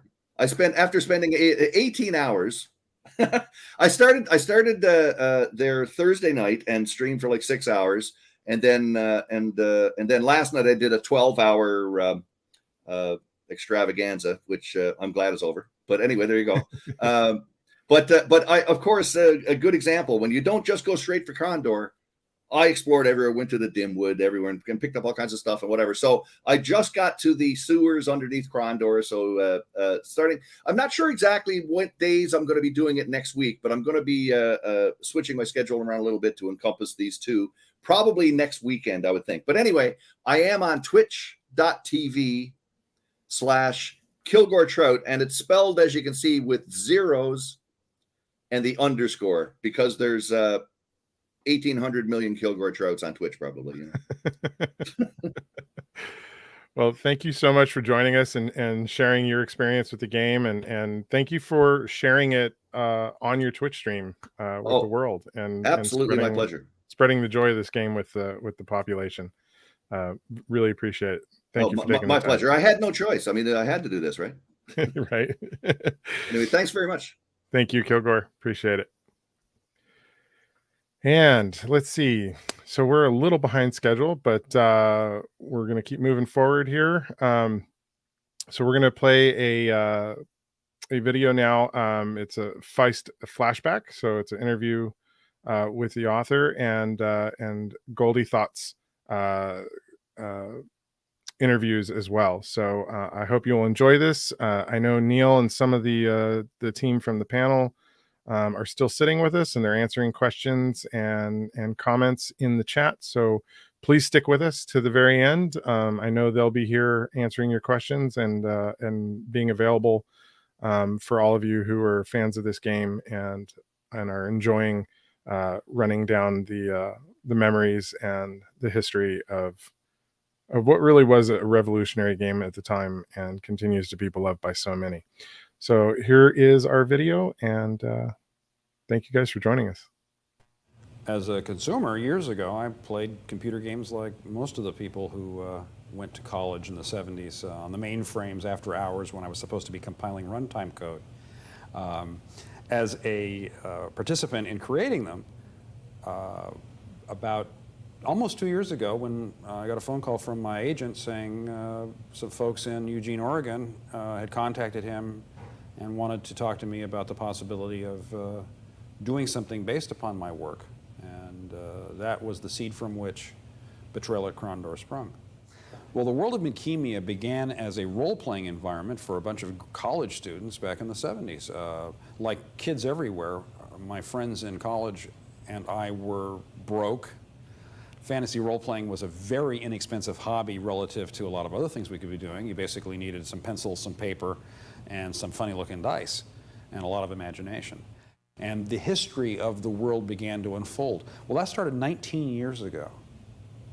So there's almost 2 decades worth of thought and creation in Midkemia. It's possibly one of the most involved and detailed world environments for creating games around today. Obviously, the world in which the game is played is the fruit of years of my work, but the game itself is a wonderful collaborative endeavor that I think adds tremendously to the world of Midkemia. When I do a book, I've got a totally limitless casting, special effects, costuming budget. You know, I can blow up a city, which I did in Darkness of Sethanon. I can make a character look and sound exactly like James Mason, and he's been dead for some number of years. I can have Sir Laurence Olivier delivering the King's Speech in the chapter, you know, at the end of Darkness of Sethanon, because it's all in my head. The characters in the game Betrayal at Krondor may not look exactly like I envision them, but that's fair, because what the reader of the book sees in their head doesn't match exactly what I envision. And their vision of that character from what I've described is just as valid as mine. Well, when I first played Betrayal at Krondor, it was a very odd, pleasant but odd experience to be encountering things in my world that I hadn't authored. It was surprising, and it was unexpected, and it was fun. It's interesting to see someone else who has some talent take your work and go do something original with it and bring it back to you, and to be presented with surprises. And I think that's the best part about it for me, is I was surprised by many things in Betrayal at Krondor. And of course, I'm never surprised in my own work, or rarely anyway. You know, I kind of know how the book's going to end when I start it. For the reader of my work, I think Betrayal at Krondor will be a welcome addition to the vast material they've already been exposed to. The fact that you're going back and visiting old friends is a lot of the appeal. It's new adventures with Jimmy the Hand and Prince Arutha, and some new characters, some people you've never met before. For somebody who's ignorant of my work, the game still stands on its own as a very enjoyable playing experience. What it is a novel, if you will, an interactive novel, that you are allowed to make decisions, where the author essentially turns to you on page 24 and says, fine, what do you want them to do next? And I think that's why it's a very different kind of role-playing game and a very different kind of experience for the readers. The action in Betrayal at Krondor occurs between the books Darkness at Sethanon and Prince of the Blood, about halfway between them, as a matter of fact. So for someone who's read the books, everything will flow very easily and be familiar. And for somebody who hasn't read the books, it's a nice computer game with some interesting environments and characters that maybe will interest them enough to go read the books. It's what's in any good adventure story. It's Robert Louis Stevenson's Kidnapped. It's Treasure Island. It's The Three Musketeers. It's daring do and adventure and mystery and magic and murder and mayhem and strange lands with foreign people and colorful characters. It's a Saturday matinee when you're 12 years old. It's a wonderful adventure. This is a kind of a fun game to put in the corner of your hard drive and call up every once in a while, just like it's taking a book out and reading it on a break and then putting it away for a while.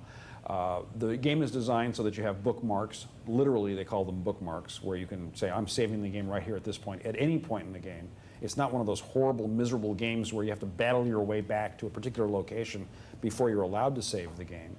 So you can play it in little, teeny, manageable chunks, and it's a wonderful, rich experience.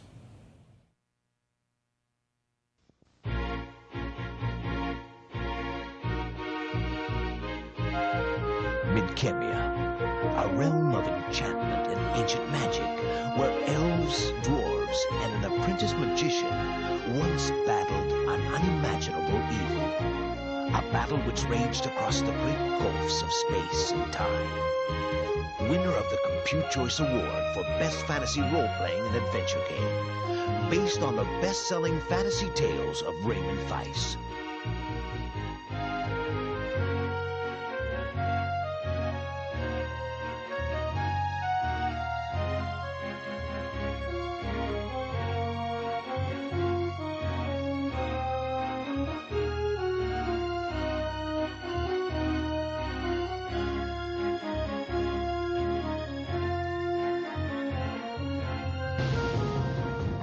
A revolutionary adventure of villains and heroes, magic and men. Betrayal at Krondor, from Dynamix. Hi fellow Betrayal at Krondor fans, my name is Jen and I run a Twitch channel called Goldie Thoughts. What I've done over the past couple of months is find like-minded people, just like myself, who have loved playing Betrayal at Krondor from literally all over the globe. I hope that you enjoyed this compilation of clips, and thank you so much for watching.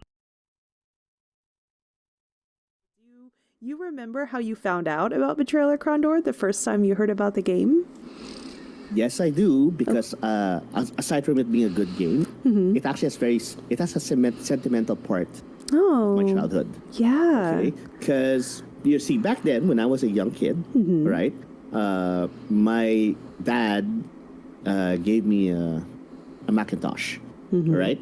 Okay. And I was a big gamer. I know I used to play NES and all that. But for anybody who's ever played a PC back then, everybody knows that the Apple didn't exactly have a lot of them. That's true, right? Yes.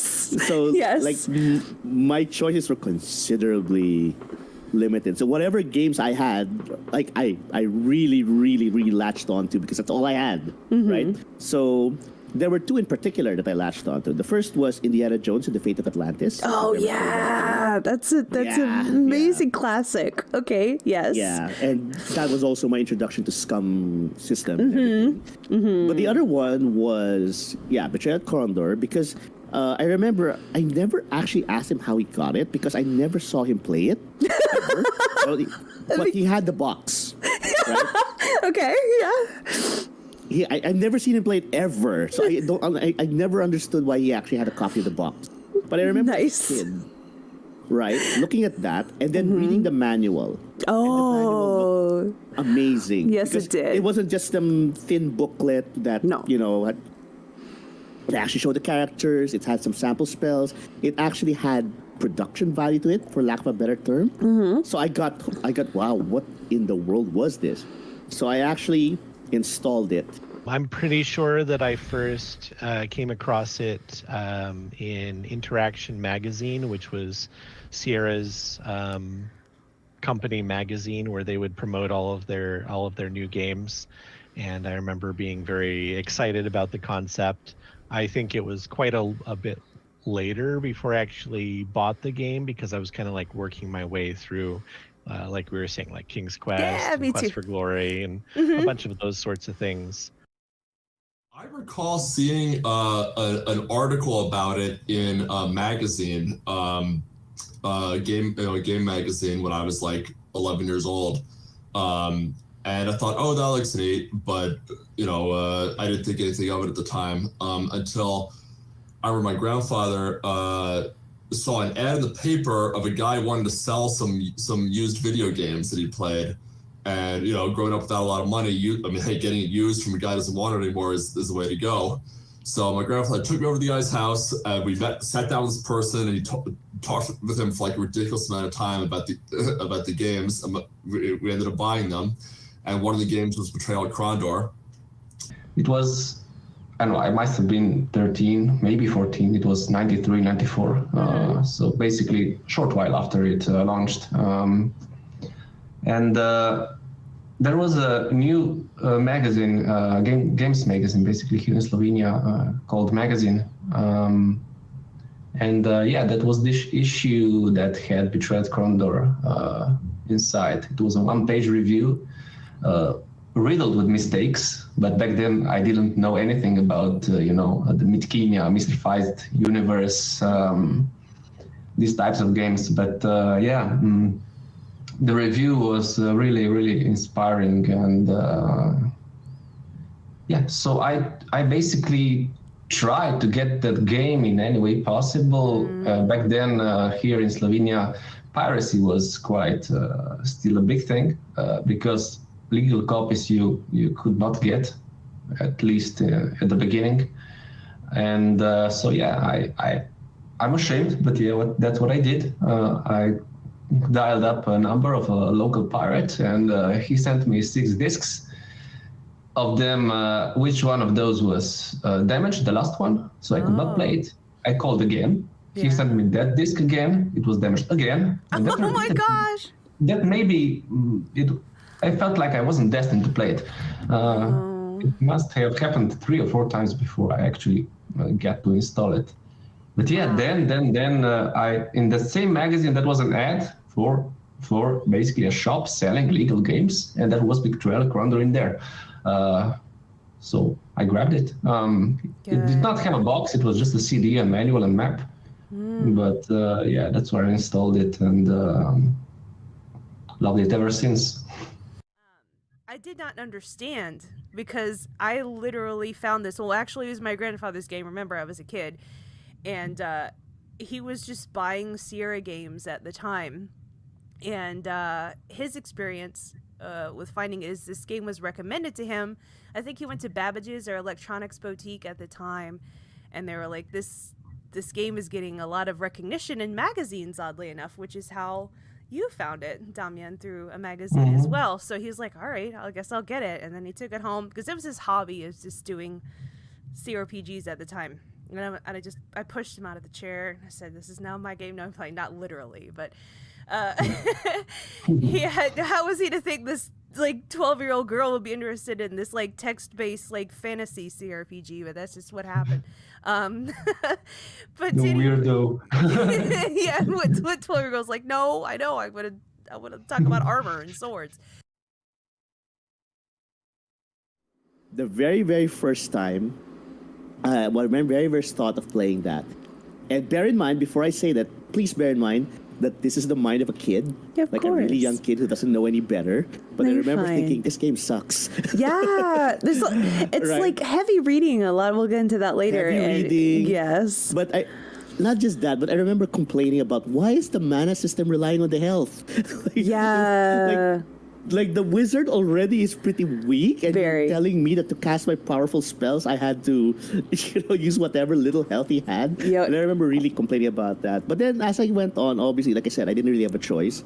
I began to appreciate the nuances. I realized, wait a minute, the reason why I was always complaining about the health is because I always maxed out the fireball, the flame cast, and so of course he would run out of health. Okay, I had to pull back a bit. I had to be smart about it, and the more I played it, the more I realized I appreciated it. I appreciated the complexities of it. And then as I continued to play other games, and then eventually, finally, I got a PC and played other RPGs, and then I always went back to it. Not necessarily because it was necessarily a better game, at least in the context of games, game mechanics, and gameplay loops, but the fact that until now, I have not played a game like it. Yeah. And I'm not exaggerating. Even to this day, I cannot think of a single game that's like it and its sequels quote unquote sequels. Yeah. I guess. Yeah. Right. So there was a Return to Krondor. Yeah, Return to Krondor and Betrayal at Antara. But yeah, and I kept thinking like, yeah, like that. I think that's one of the reasons why I really appreciate it, because to this very day, I cannot think of a game like it. Yeah. Chapter 1 is so vast. You can access most of the map in Chapter 1. You can go to places that you're not meant to go to. And even with that, the developers put time into having things that you could do in these areas right from the beginning. And quests that you can start in Chapter 1 or Chapter 2 that lead on later into other follow-on parts later in the story. Like, things are not static. You will go back to places, you will do things back in these places, and you will see the consequences of things you have or have not done. Yep. What you said spawned someone's interest in chat. Artemadoris is saying so you could actually clear an area and it stayed clear.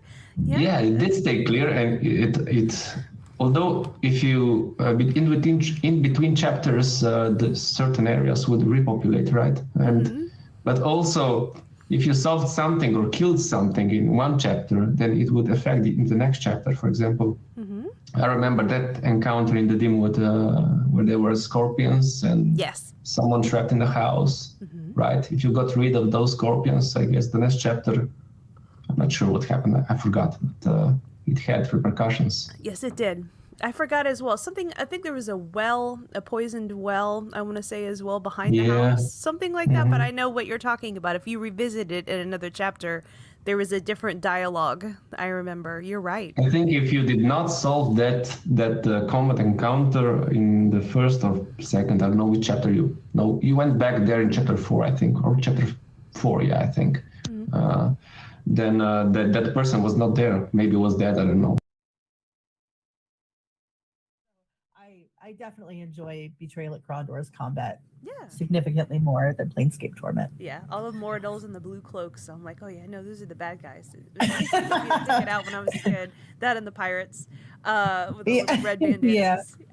So the Rusalka, like those, they get me. Yeah, they were frightening when I was a child. They were very frightening to me. I was like, oh, I know, like if I go by the Silden area and this part of the coast, like sometimes when I was younger, even though you're not supposed to, like they make side quests where you're deliberately not supposed to do this, but like I would want to run through that area so badly and not even fight anybody and just pell-mell hug the mountains on the western side and go up the coast and not even want to face. But they make it to where you have to encounter Rusalka and fight them because that's the only way like you can feel better or whatever and have to go back to the temple. So it's like, okay, but I mean, there's a couple of scenes that were pretty scary. There was a few horror elements in the game. I remember, I'm not going to get it. Okay, wait, I have to think. No, I won't say certain things, but but going into the Rusalka, that was a little bit horrific because there's this one. No spoilers. I didn't beat it yet. No, you're right. I was like, oh goodness. There's one scene where you go into a fisherman's hut in there and you get like your fortune told by this lady, and she turns into a Rusalka and you have to run outside and fight her real quick because she was sad about like losing her daughter and she communicated with spirits and now they inhabited her body. So yeah, there's definitely a little bit of horror element in there that when I was playing I was like, this is really scary to like an 11, 12-year-old kid. Yeah. I was going to just bring that particular house up in an example of how even the spooky elements are very nuanced. And then the people, the opportunists who are taking advantage of rumors of these things to extort higher prices, and things like that. Very nuanced, all of it. I remember encountering the Nighthawks was always terrifying. Yes. especially when they would rise up from the dead as Black Slayers. Yeah. First Nighthawks mention. I had someone talk about the Rusalkis with me, but absolutely the Nighthawks I thought were incredibly intriguing when I first encountered them. I'm like, I want to learn more about this cult. Like, they seem so sinister and amazing. That's super cool. Yeah, I still remember the one that really hit it for me was that guy who's supposed to teach you how to play chess. Yeah. All right.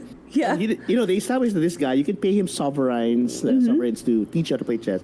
But there was this one dialogue line where you just simply talk about en passant.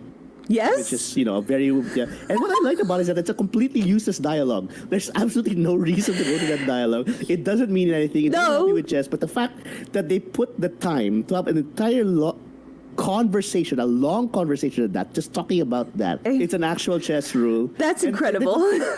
But I think what I liked about that, and again, I didn't appreciate it as a kid, but I appreciate it now, is that if you do actually talk to a chess master in real life, of course he'll nerd out about something like that. Yes.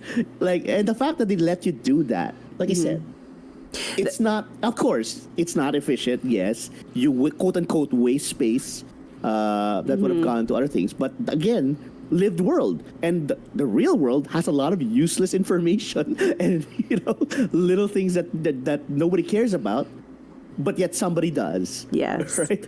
And that to me, like, okay, that's what made it special for me. The fact that they did that, and that's what I wish more games would do, because I mean, I do get it that a lot of games, you have to be efficient. You have to make sure everything, gives everyone information that they need. But there's also beauty in inefficiency.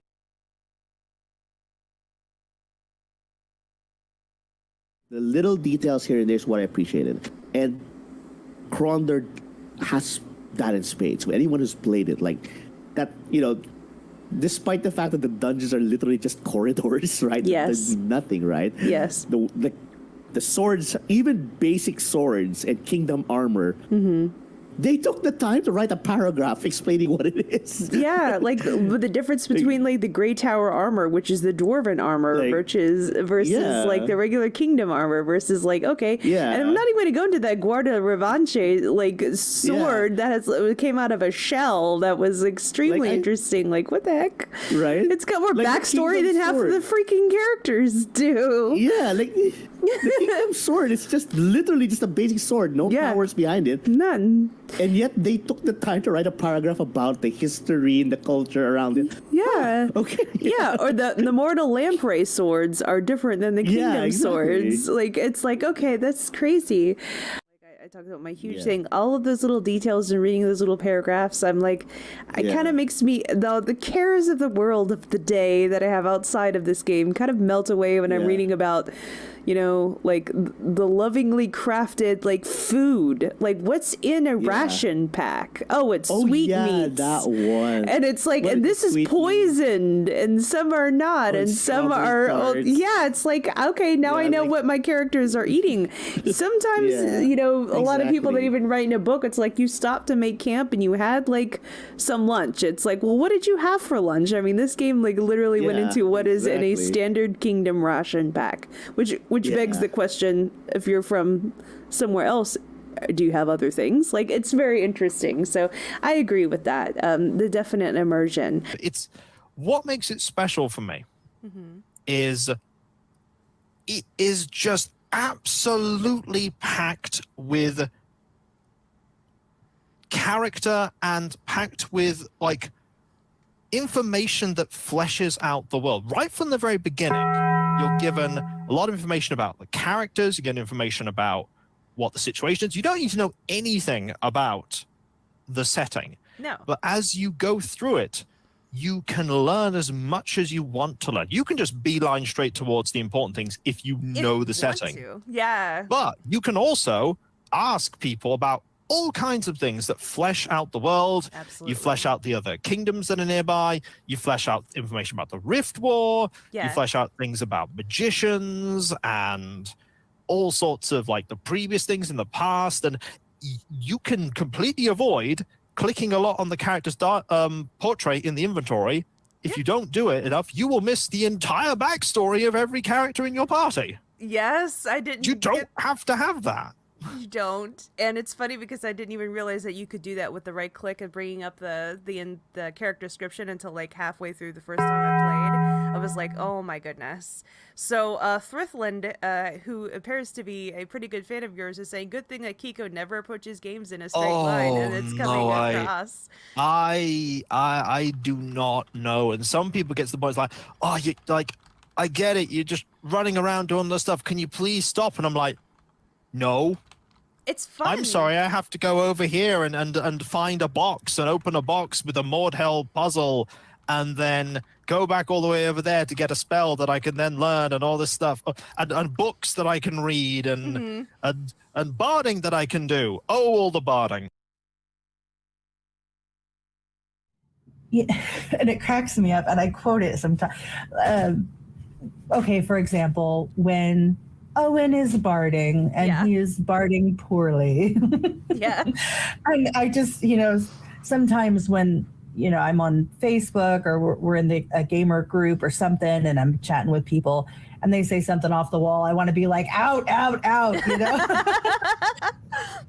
I have done that and it just makes me laugh. And I'm sure nobody gets it. It's like the most obscure reference, just saying out. But that's where I'm going with it.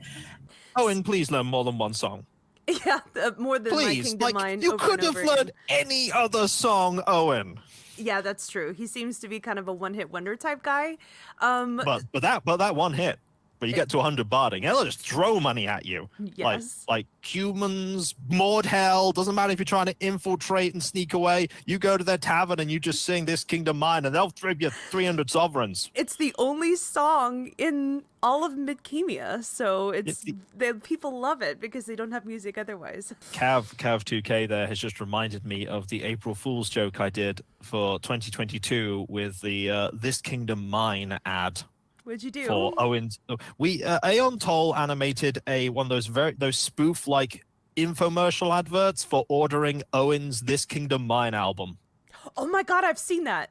I've actually seen that, and that was hilarious. I commented on it. Fantastic animation of that. And that was just it was playing on like he only has one song. Owen Belford, live as you've never heard him before, with his newest collection, My Kingdom. 27 tracks of melodious melodies that will leave you spellbound. Now you too can despair thy eyes as you experience the wonderful singing voice of Owen Belford. Owen has played to raucous applause in all the taverns of the Isles, and now he can play in your home. My Kingdom also includes a very special performance with his longtime friend, Jimmy the Hand, on the tin whistle. If you ever own one Owen Belford album, it has to be this one. Grab your phone and order a copy today. To order your copy of Owen Belford, My Kingdom, call 1-800-468-5883. That's 01800-HOT-LOOT. Alternatively, send your gold sovereigns with a registered delivery rider to the address on screen. Offer not available in the Northlands while stocks last. Songs contain no actual magic. And the music gets me in the nostalgia also. I was showing my husband the other day talking about the event that's coming up, and he didn't grow up with computer games. He was a console player, and so he doesn't have like the Sierra experience that I have. And so he's like, "So what is this?" And I'm like, "Just listen. This is listen to the music, And so yeah, it dawned on me how much I love the music when I was showing him track after track of the soundtrack. Me too. My partner's like, I really like listening to you play that game. I'm like, Betrayal at Krondor? He goes, yeah, because he'll be in other parts of our apartment and he'll be like, that sounds kind of cool. I'm like, yeah, it does. Yeah, I really love certain tracks. It's like when I go to visit like certain cities, I know that it's going to be a city song that I like. And I'm like, I'll do a little dance of this. Every time Romney music comes up, because it starts like really high and then it gets like really weird, I'll be like, I have to do a dance every time I'm in Romney, but that's my thing. But anyway,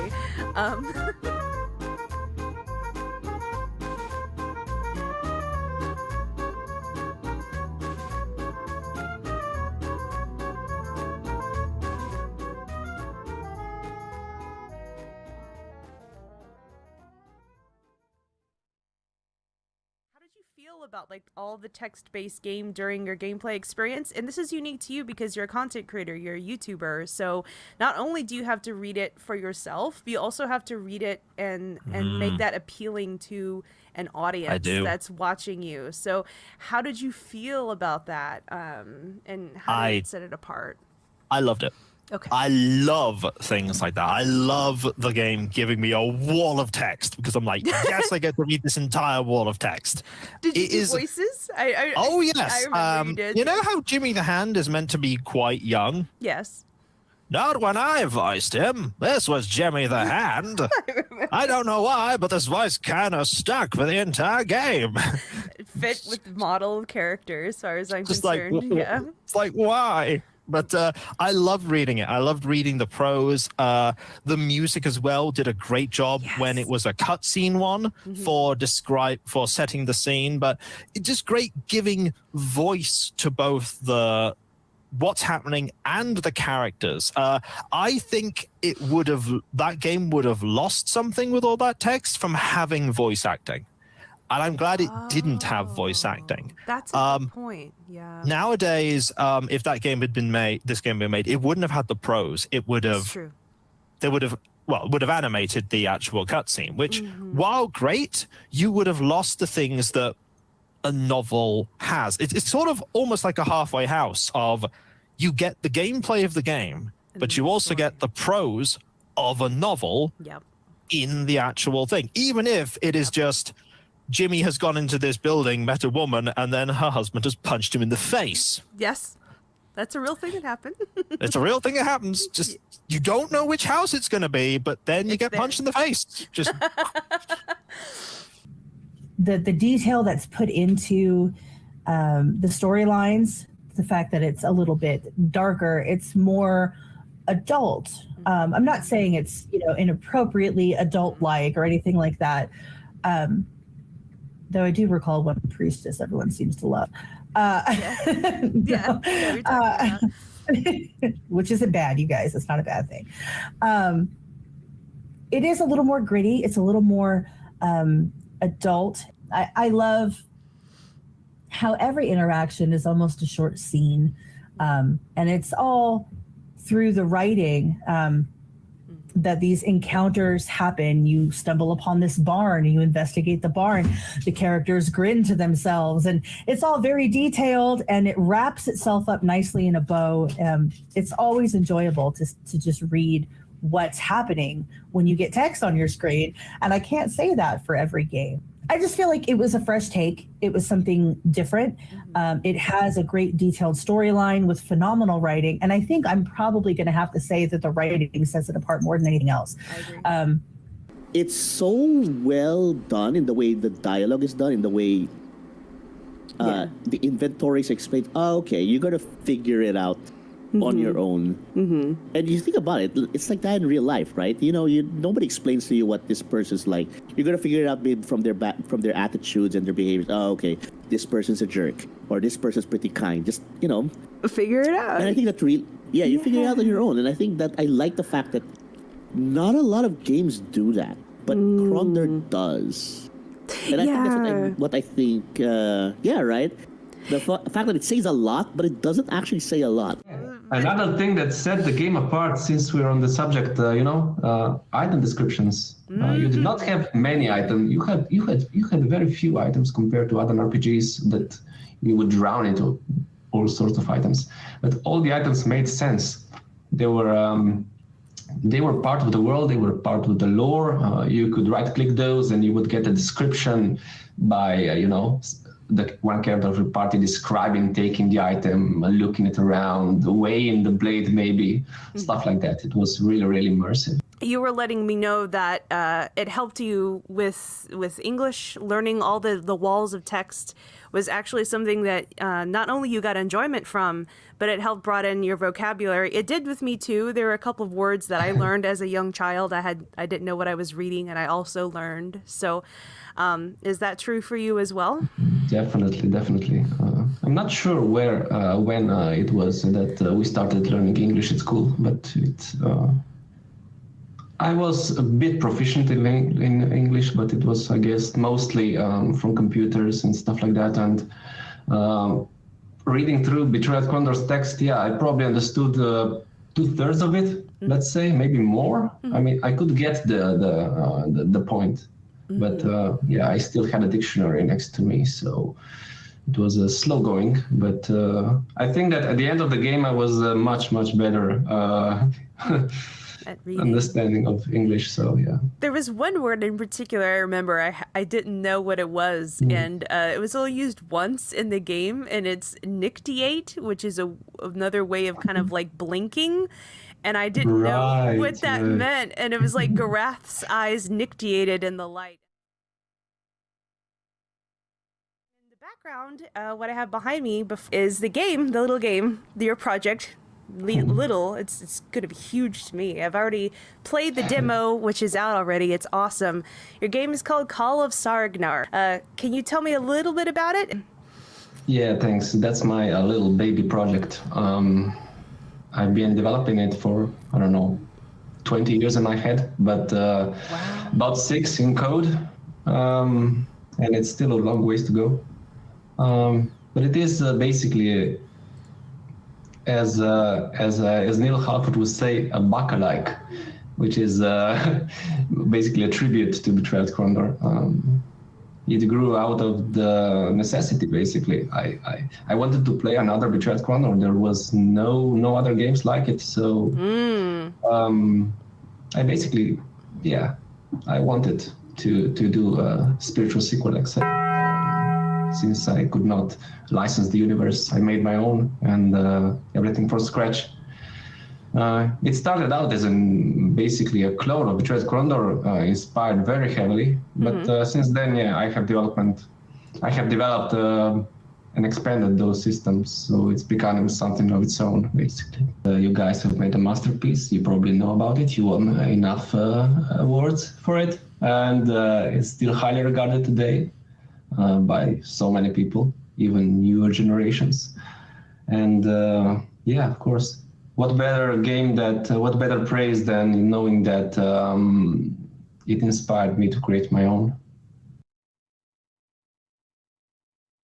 I would say that the thing that puts it ahead of a lot of others is just execution, because like you think like contemporaries like Ultima would get certain things like really well, but then other aspects like maybe the engine for fighting would be like completely pointless.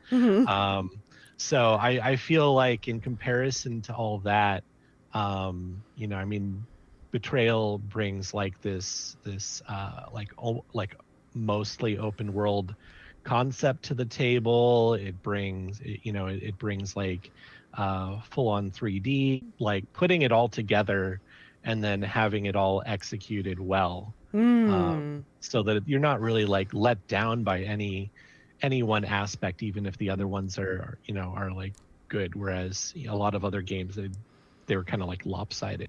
Playing a game like this, other than the entertainment value of it, you know, it teaches useful skills, you know, solving riddles, figuring out various things. A lot of the old world adventure games like that, you know, I mean, it teaches great problem solving skills. I'm really thankful that I got into these sorts of games when I was younger, because games were so much more difficult. So I don't know if I would have had the patience to really discover a lot of the games I used to play if I got into them much later, which is really a shame. And it probably says something about society. It's very well put together. The music is great. When you have a great story and a great music and great writing, like you can't possibly go wrong. And I think that Betrayal at Krondor went super right. It's everything, basically. Krondor is a cocktail of so many things done right in a package, you know. Very rewarding exploration, you know. Wherever you went to nooks and crannies, you would find those lock chests, you know, world lock chests. Those are something of its own. You had really good combat. You did not have respawning enemies, so what you killed stayed dead. I like that. you could explore. Basically, it was an open world game, basically, right? You could go anywhere, nearly anywhere, whenever you want. It was an open world, which was far ahead of what the game did back then. And yeah, the plot. It was not a simple. It was not a simple plot. It was a complex plot. It was a novel in game form, like I said. Just know that it's very rare to make a game that stands the test of time, like Betrayal at Krondor. Like most games from 30 years ago, nobody remembers. But Betrayal at Krondor is remembered, and it's remembered for being a classic game. And that is something that absolutely you should take immense pride in. It's a fantastic experience. It's a really good experience. And when a game leaves you at the end with that feeling of, well, now what do I do? That's the sign that something has been good, because you've been invested in it and involved in it. And there's this void now that it's done and that it's gone. And that was what Krondor left me when I finished it, which is a sign of a really good game.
Okay.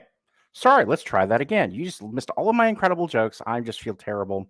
So I was joking about that before. You think that after all these years, after all of the pandemic, that we would all know better.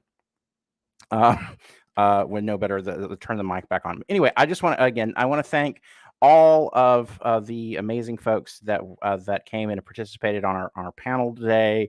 Was just so grateful to have all of my wonderful teammates come back. I hadn't seen several of those folks in years, and so it was fantastic that they were able to come back and join us. I also want to thank our moderator, David Dawson. He had to drop off because today is actually his 30th anniversary for his high school. So I was asking him about the fact that, was it a Betrayal at Krondor themed a high school reunion?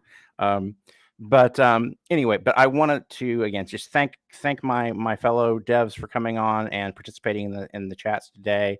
I want to thank all of you for hanging out in questions and asking lots of good questions, and for keeping all the love alive for this game after 30 years. And as Kokosia was saying a little bit earlier, we are very fortunate in as much that 30 years on, we're still here talking about this silly game that we made back in 1993.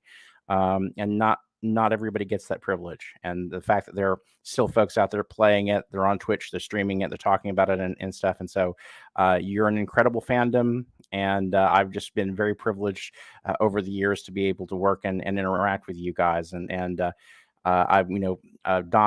I'm a big supporter of Call of Sargnar, so you can probably tell that's, with me, I'm one of his Patreon backers, and I want to see him succeed and everything else, because that's a level of love and dedication that's really hard. You don't see that sort of thing very often. I just thought I'd share something with you.